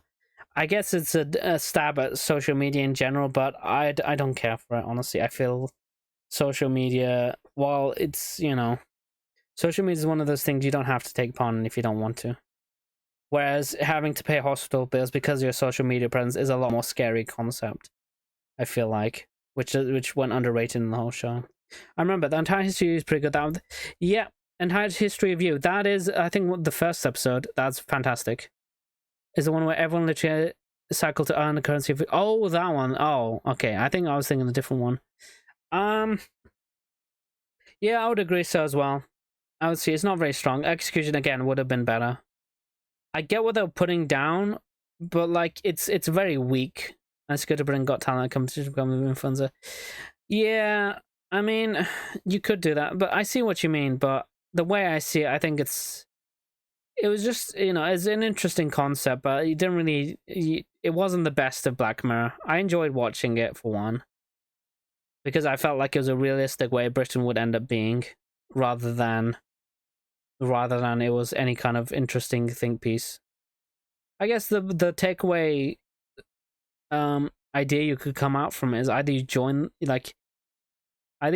them, or you know, the only way to get ahead is to join the you know, if you can't beat them, join them situation. I don't think that's a really hard-hitting thing, you know. Even V for Vendetta, that movie had more interesting ideas than what that episode was trying to say.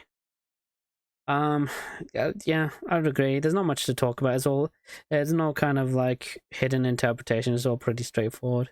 I honestly felt really bad for the girl though. Because in the end she didn't get any justice for her. Um, she wanted to sing and she got forced into doing nudie stuff. You know. High history of years when the tech can recall the sense of most of what you see. You can look back from that tech. Yeah. That's I think that's the first episode. That's one of my favorites. Yeah, I think that's the epitome of early Black Mirror. It was fantastic. The implications were fantastic. It showed this high level of technology in a realistic setting in which it realistically be used. Because people would, wouldn't they? They'd look back in time. Because when you have this feeling that you've been cheated on, you look back in time and see that you could just look back, and that's the problem with perfect recognition. You know, it very much showed what the danger of this technology is, how societies are going to change. I think another good episode was Crocodile Tears. It's the one where the lady ends up murdering someone. And then ends up having to murder more people, including a child, because everyone has this recording technology on them. I feel like that was the next step up from entire history of you. You know, because even babies could see. So she ended up murdering the baby and every living creature, but then it turns out that the fish also had a recording device. And then she murdered a child, like a literal baby in the crib, for nothing. It was all in an attempt to hide her murder, to cover up her crime. Whichever is somewhat poignant as well, yeah. Speaking of which, I feel like a lot of these like horror games could really take advantage of this kind of stuff, you know? I'm surprised to see I Hasto is the only developer I can tell that really tries to include these interesting concepts. Like the game itself was only about an hour long, but it was very much worth it. Maybe I should watch that one day. Which one?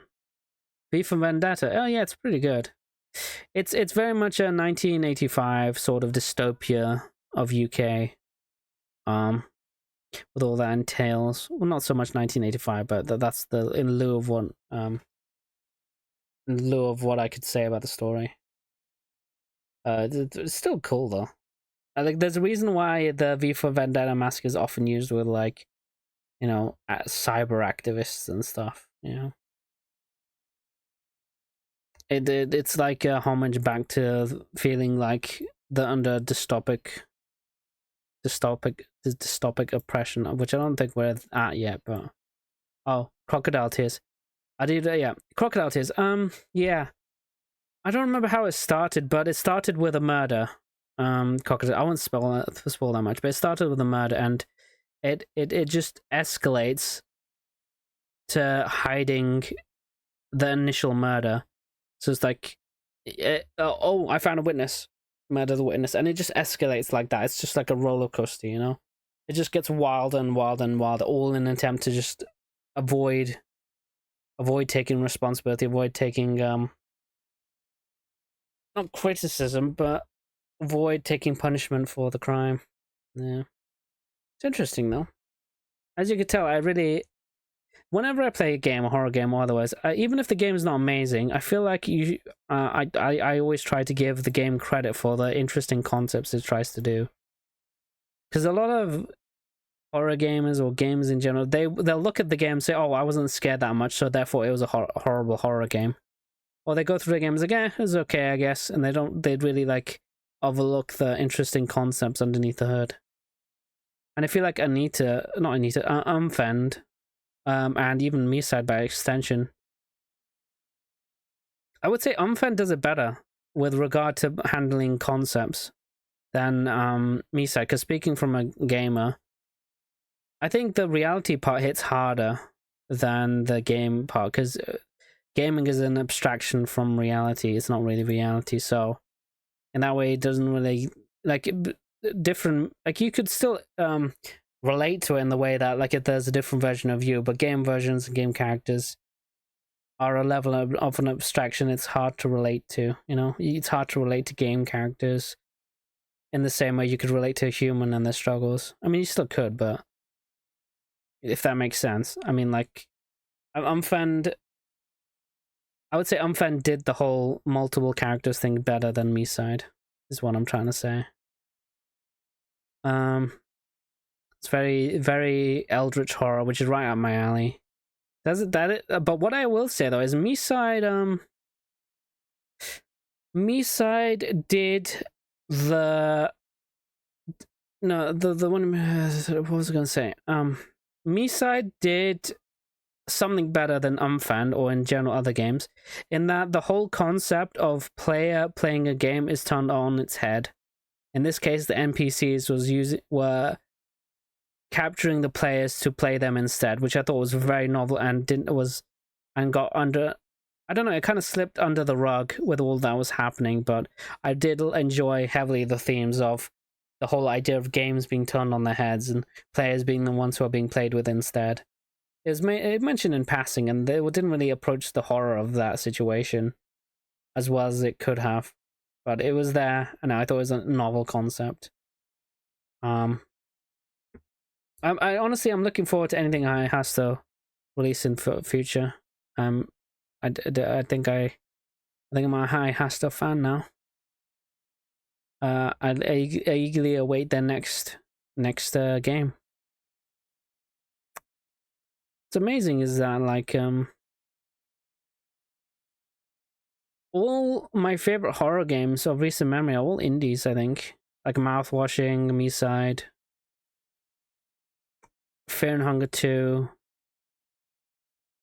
There's no new Fatal Frame. I would say Fatal Frame, but there's no new one. So, I don't know what's a AAA horror game. Like I like AAA horror games for the scares and stuff, like jump scares. But I feel like indie is the way to go for horror. What's a horror game? What's a AAA horror game? Indies have been killing it. It's phenomenal.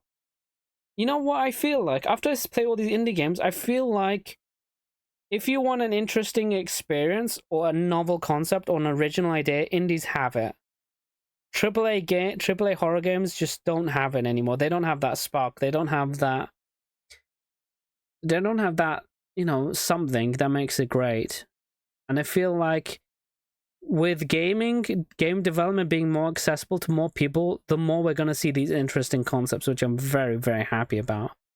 I really feel like game development shouldn't be strictly for the people that can afford it or the people that have the giant backing or the giant company in releasing the games. At its core, gaming is about the games. It is about the expression and the things people want to convey through the games. And it doesn't have to be fanciful. It doesn't have AAA graphics. It doesn't have to blow your mind in 4K resolution. And, you know, and you'd require 120 gigabytes. People can enjoy, like, if it goes to show anything, people can enjoy pixel games. I guess Alice Until Dawn. I would say Outlast. Outlast is one of them. I would say Outlast is a pretty good one. Until Dawn, hold on, let me just check if it's the one I'm thinking of. Until Dawn, I would say it's okay. I think this is the one I'm thinking of. Yeah, it's the one I'm thinking of.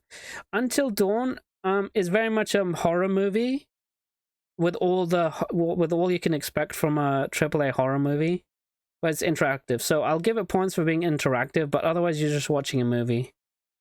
And I feel like iHasto and indies have been doing it better because instead of just watching it, games are at their best when you experience it yourself, when you are in control and these things are happening to you.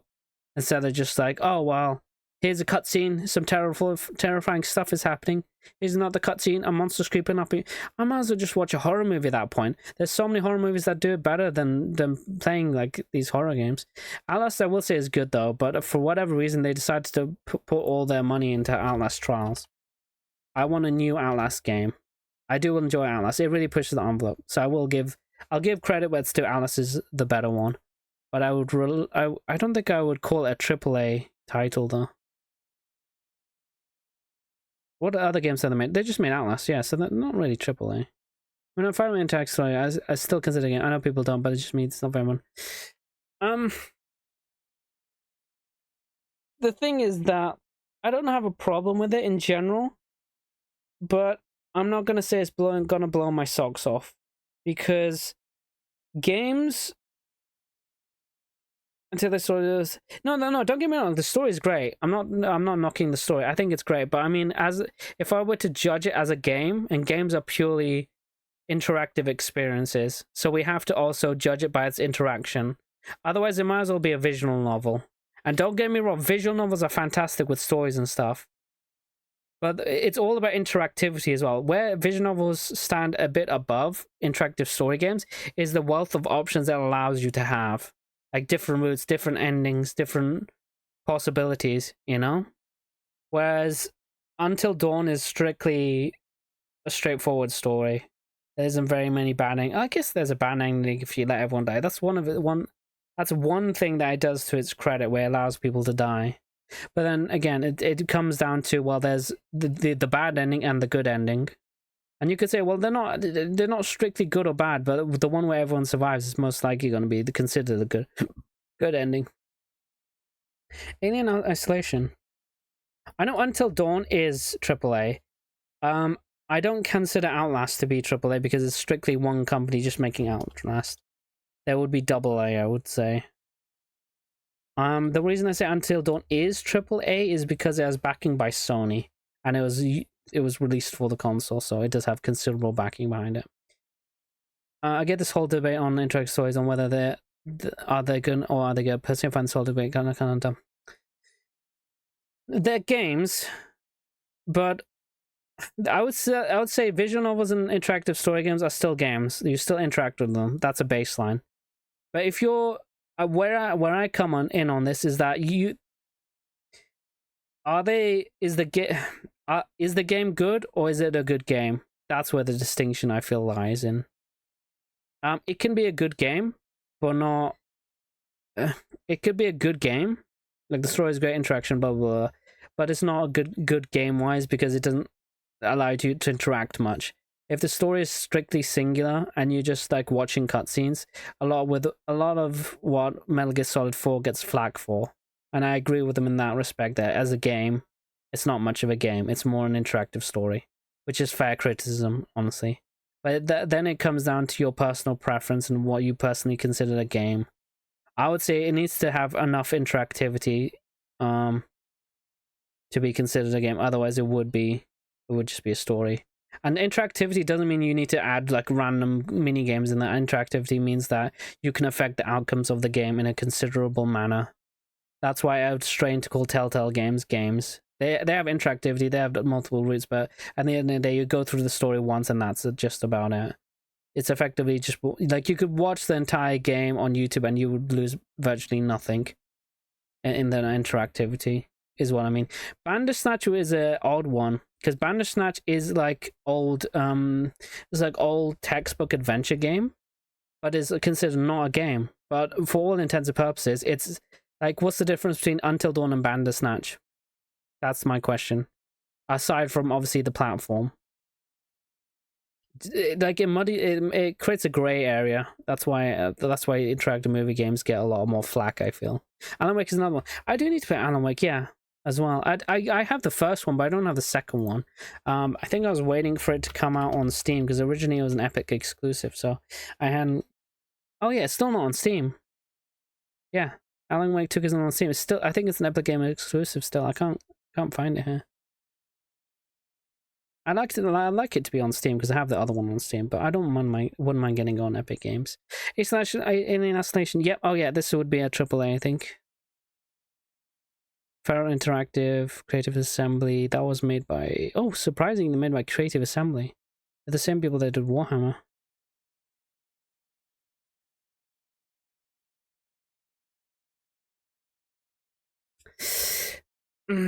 How do I feel about Alien Isolation? It's good at what it does. It's the very stereotypical horror, which there's a monster you must escape and then creates this foreboding, which I do enjoy. As I said, it has its place as well, but it's like saying, the best way I can describe it is that what monster horror is for horror, shonen is for anime. It's the same thing. No, it's the same kind of idea. A lot of people assume all anime is just shonen, and they kind of come to expect that from anime.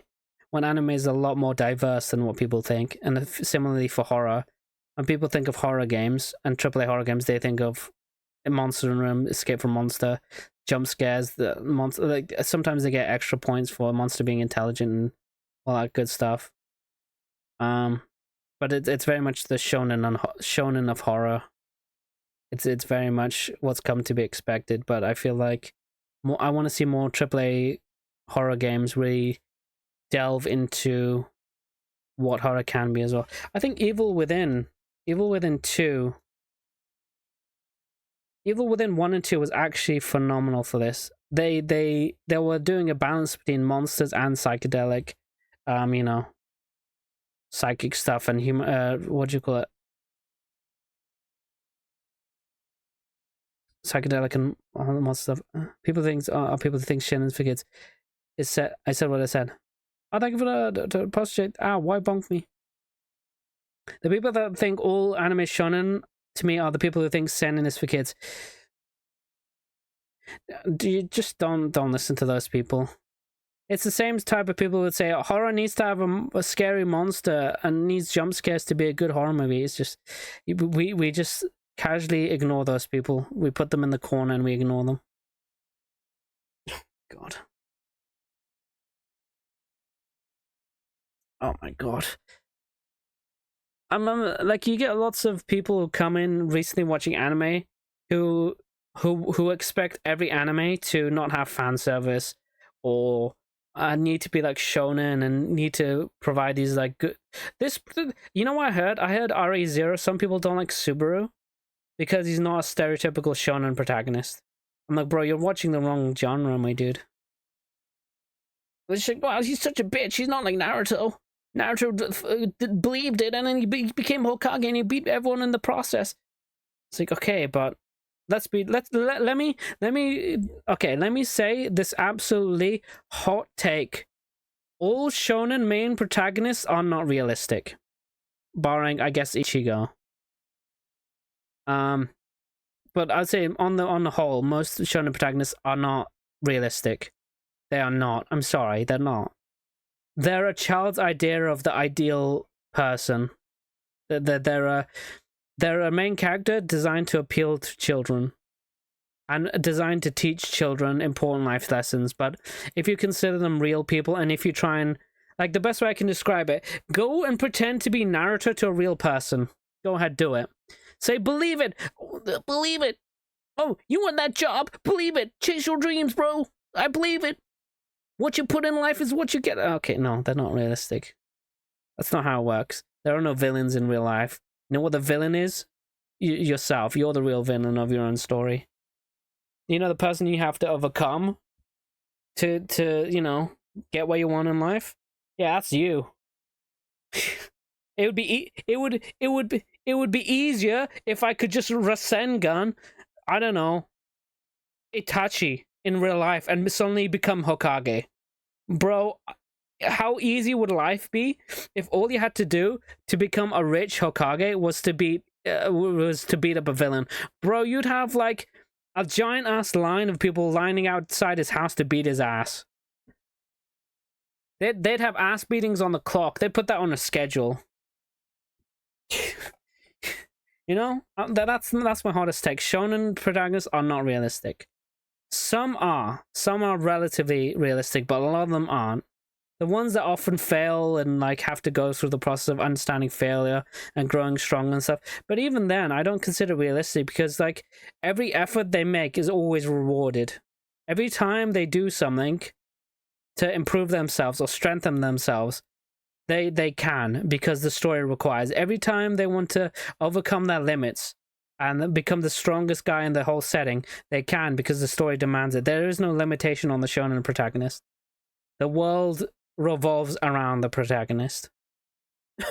This could be anything. I would say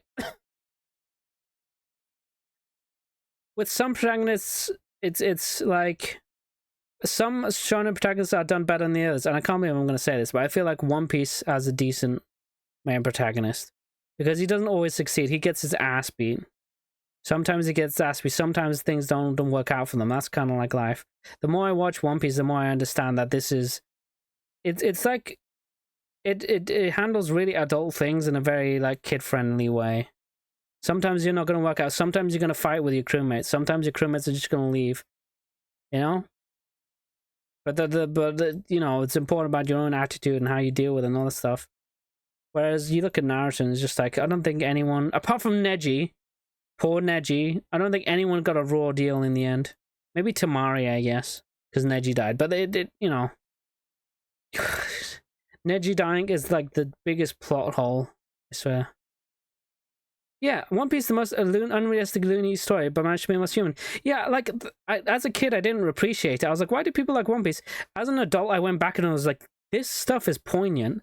This stuff is real. This is like a human story. And it's in a kid's show. It is phenomenal for what it does. It can take these really adult themes and concepts and teach them to children. And that's probably the best shonen can be, you know?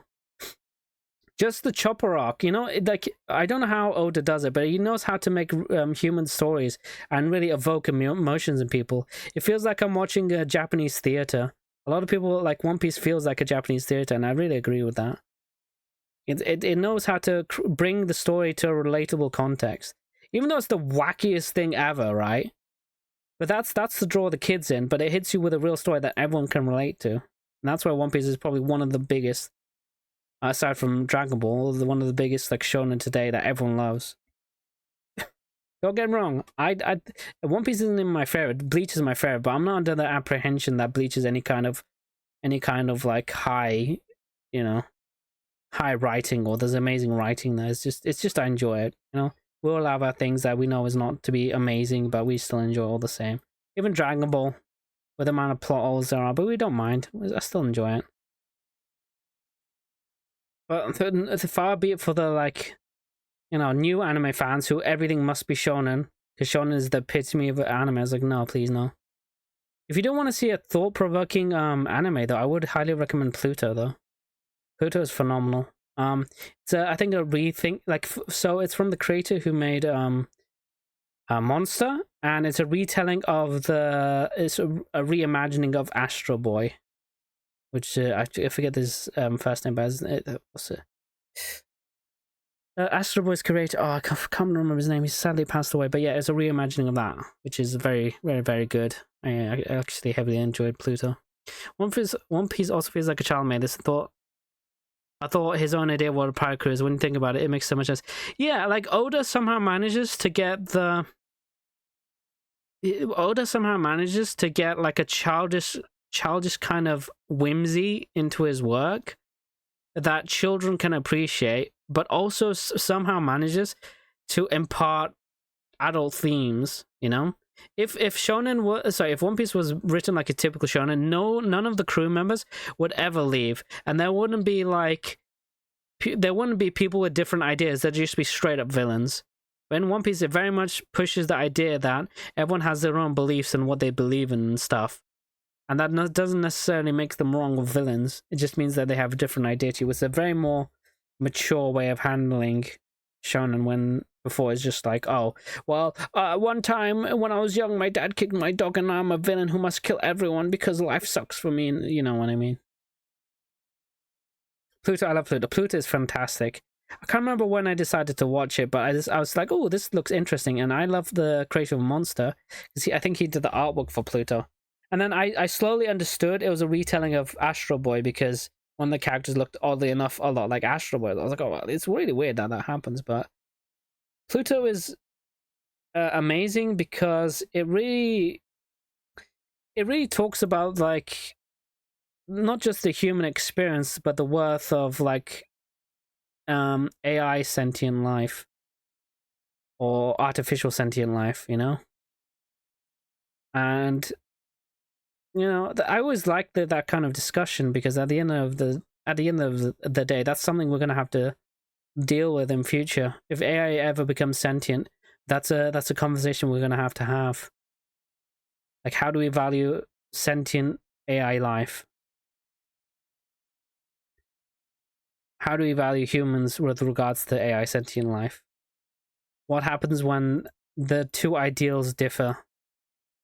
It's a very interesting idea. It's like a thought experiment that allows you to like explore the thought or concept. Yeah. I feel like Pluto's like name where they explore pantheon something not human. Exactly, yeah. I feel like that's probably one of the better ways to explore humanity. Because when you have androids that look like humans, you can like people have a bias towards humanity for obvious reasons, but if you take the same setting and apply it to robots, it's different. They can apply it from a you know, they can dissociate from themselves and like think about it in an objective standpoint. I think Nier also is an amazing game with interesting concepts. Um, I feel like a lot of I need to read more books, but I'm speaking strictly of the games I played. A lot of games have this very archaic view of humanity and how humanity is always number one, should always be put first, and how whatever humanity's moral is the most correct and most righteous moral out there. Well, I'm more of a fan of humans just being human. They're not perfect. Their moral isn't perfect. And they're very flawed beings. And nothing encapsulates that as much as like a mirror for humans, you know? That's where androids come in. Androids are the mirrors to humans. They work as a like not antithesis, but like a foil. They work as a foil for humans. Because like let's say you have an android who says he doesn't want to feel pain and a human doesn't want to feel pain. But their pain means the other one feels more pain. So like, getting rid of one's pain means the other feels more pain. Then you have interesting questions on your hands. Um, it's interesting. And what do you value? You know, like what if the androids want to live, but that meant the extinction of humanity? Who is right? Who is wrong? There's a whole philosophical debate on what happens if humans are not the apex moral beings. Yeah, I know. It's usually seen as a bad thing. Yeah, I know, but that's what I mean. It's very human centric. It's like we must be the most moral beings in the universe, and if it's very like self centered and incredible bias and somewhat arrogant. I feel. I don't think I've ever seen. Maybe in books they do, but I don't think I've ever seen in game where humans aren't the moral apex moral beings. And in fact, let's say an alien comes around and they're far more moral than humans are. And always when you have these more moral aliens that come down to try and help humanity, they're always seen as villains and charlatans who must come and disrupt the moral way of human being, like humans are all that great. You know?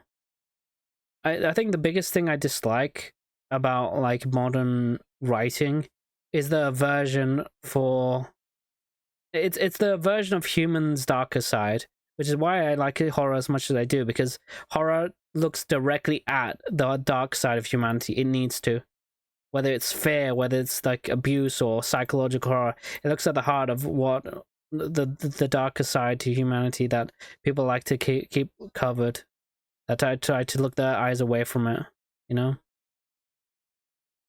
But I think no, personally, I think no great understanding will ever be achieved if we look at avert our eyes from the evils of humanity. There's nothing to, because you would just have like, even when it comes to writing, it's just like they try to avert their eyes from humans being terrible beings sometimes, you know. And I feel like if aliens came down and I want to see a story where aliens come down and they're genuinely moral beings and have figured out world peace, and they come down, try to lecture humans, and then the humans try to murder the aliens because they believe that, you know, they're the most moral beings. And then the aliens just turn around saying, okay, yeah, sure, but how come you have nukes and you still have war? How come people in your world still starve while the others are fat with luxury and food abundance? How is it that you are the most moral beings when you fail to be moral in each and every opportunity you are given? You know? I feel like, you know, aliens come down and just, you know, throw shade on humans for being just, you know, somewhat selfish, and it's fine. Like I think humans can be selfish and hypocritical. That doesn't mean we should always be that, but we should strive not to be that. But how can you strive to not be something if you don't know it's there, you know? How can you stop trying to be so hypocritical all the time if you don't consider yourself hypocritical, if that makes sense. You need to know there's an issue to be able to amend that issue. And with every outlet or expressive form avoiding the negative, which I understand why they would do. People in general dislike difficult topics and negativity. But I feel like as a writer, you shouldn't have that excuse. Or maybe they just want us to tell a happy story. Yeah, I guess that makes sense. You just want to tell a happy story of good winning over evil, which is, again, that's personal preference. Maybe that's what you want to convey, and I won't speak badly of that, that's fine, but I feel like there is a lot more games that's not like, well, games in particular, games that speak of, you know, the good guy winning and then everything's great, humanity's brilliant, and there's not enough games that are just like, you know what, humanity do some heinous stuff sometimes. Now that's what I think about Nier, because that's what was the initial thought between the creation of Nier, because what's the name? My brain is just melting. The guy who made Nier, let me look it up. He initially looked at the war in America and how there wasn't any clear villains and stuff, and took that as an inspiration for Nier, and that, you know, your enemies may not just be enemies or villains, in that they might have their own aspirations and, you know, the sides to the story. Maybe they're the heroes of their own story, or they're the heroes of their people. No, or something like that. I feel it's difficult to talk about topics just because people want answers, and if they can't get an answer from stuff, they'd rather not think. That's true. Yeah, you know what? That's true. That's very true. I won't say that's good or bad, but I feel like people don't appreciate the journey rather than the answer. Not everything will have an answer, but the going through the journey and the whole motions of trying to learn and trying to find an answer allows you to be more understanding with regards to life or other people, I would say. You know? If, like, for example, we can't conclusively say why there is evil in the world. No one has an answer. No one can say an answer because it's not something we understand. But would you say we shouldn't ever ask, why is there evil? Why do people do bad things in the world? You know? A lot of people assume that humans in general are like moral beings, and they don't do like they're born innocent. But I would beg to differ. Let's say the healthy human would, but how do you speak of the evil ones, the children who grow up to be psychopaths, you know, who weren't like abused or anything like that, but they ended up like they were born and then they. No, but then that's another philosophical debate, because then they could say, what if it's like a brain thingy? You know? What if you're born and you have a dysfunction in your brain which causes you to do evil? We don't talk about evil, but then if religion comes up, something people don't want to talk about. The thing is, like, the way I see with, I don't want to talk too much about religion, but I'll just make a quick note of it. Everyone's idea of evil is different from what I can see. There is universal evil, then there's more like local evil, if that makes sense. As in, some people have different ideas, especially when it with regards to culture and stuff, that the evils can be different. But there is universal evil, like, you know, killing your fellow man. That's universally regarded as evil. Or harming defenseless animals and children. As a rule, people look very poorly on people who do such heinous stuff. There is universal evil that is like, I feel like, ingrained into every human being, and the people that don't see it that way have some form of dysfunction in them, whether psychological or physiological. But then you have other, I don't know, the other evil. You could say cheating on your husband is a form of evil. But then other people's would say, you know, what if the husband was beating you? Is it still evil then? Do you see what I mean? That's what I mean about local evil. It's you could say relative evil. You know, it's very it's very hard to talk about this stuff. Not just because it's a difficult topic, but also because, like, we don't know enough about it to be able to comment in any kind of like, you know, decent degree. So we're talking like nuances of these things. I would like call them web series with Milgram. Oh, okay, what's Milgram?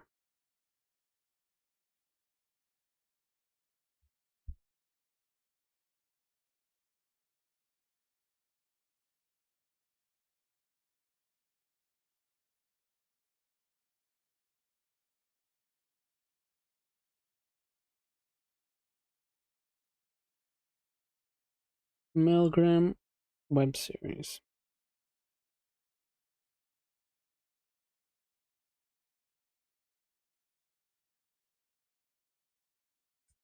Is it not checking music? Oh wait, what? Music project. I don't know.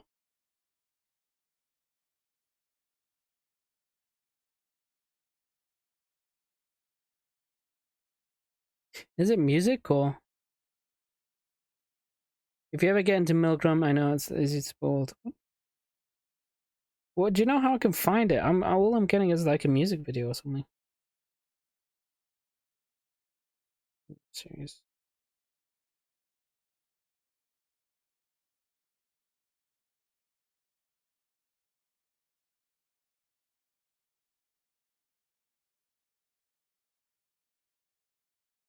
Please don't get spoiled. This series is still ongoing. Yeah, I'm just trying to find where I can access it so I can check it out. Is it this? Is it? Is that like a song? Start Mega's an ongoing video project on YouTube. Yeah. Oh. I should add, it's a website that tells the story by songs. Oh, okay, I got the right one. Okay, yeah, I'll get into it. It seems interesting. I had a quick read of it, but it's basically like it's like prisoners, and it tells the thoughts they had when they committed their murders or something. I don't need to read it anymore. I will check it out. And it's song form, so I can just jam to it. And I'm gonna theorize the hell out of it. Expect at least three essay videos on it. We're gonna talk in depth about what I feel, or what I feel exemplifies what I just watched.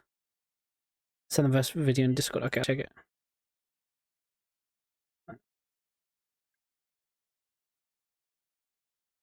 Ooh. Okay. I'll check it after I end the stream, which I'm about to do. Because my throat is getting hoarse now. So much talking. I don't want to calm chill. So thank you for watching, everyone. Thank you, Neri, for stopping by. Watching my fans, and we have different pins on there. I will check it out. I am curious about this because I've read a bit about it, and now I'm curious. I have different opinions. I will very much check it out then.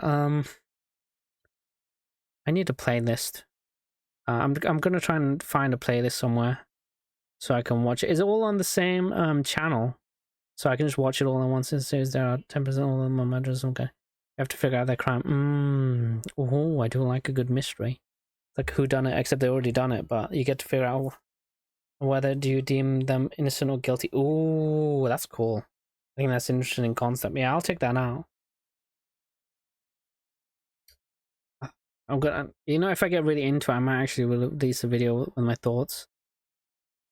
Or maybe I'll just write something. I feel like I need to do something about it. Because I feel like if it's in depth and I want to talk about it, I can't just do it on stream. I need to like release a whole video about it and go through each line and do all that stuff. It'll be cool though. Okay, I'll check it out. Thank you, Aniri. I will go check that out. I'll send you check out a movie he recommended me. Send a playlist in order of which. Okay, thank you. Thank you so much. Is that the second one? Okay, good. Okay, yeah, I'll check it out. When I have some free time, well, I won't do it now. I might watch the first one now after I finish stream. When I have some free time, when I'm not on VCs and stuff, I will go through and watch it because I feel like this sort of thing needs 100% of my attention. I can't like put it in the background and do other stuff. I need to like fully focus on what I'm watching, especially if I want to understand the themes and stuff. Well, let's understand the crimes. I'm gonna have to watch it a lot of times, I imagine. Okay, thank you for watching, guys. you, Neri, for stopping by and giving me a recommendation. I need to watch out Invitation as well for Hissy. What else? Thank you, waifu, and I think that's it.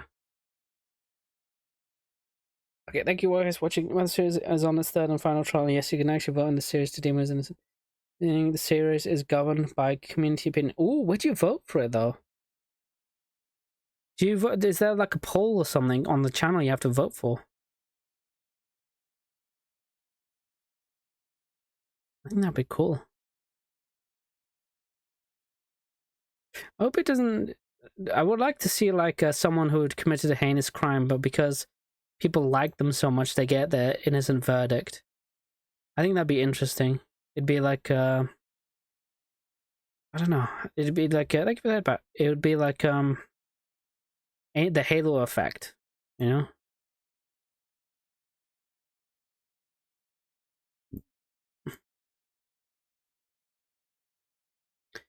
I don't know what to. I think it's the website or the app. I think they have an app. Oh, okay. I'll check that out then. I might do some voting as well, and then we could talk about it in stream. We might do like we'll spend some time next stream if I have a short game and we do chatting about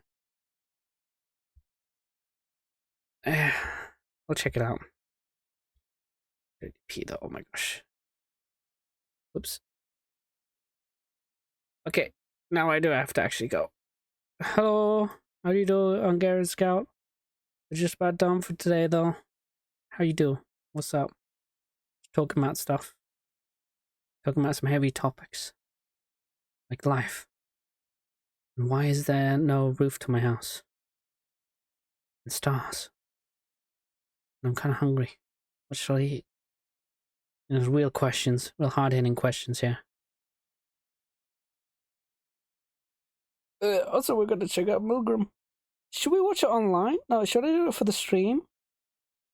Should we watch it on stream? I'd have to dedicate a certain time for it though, so make sure everyone's here.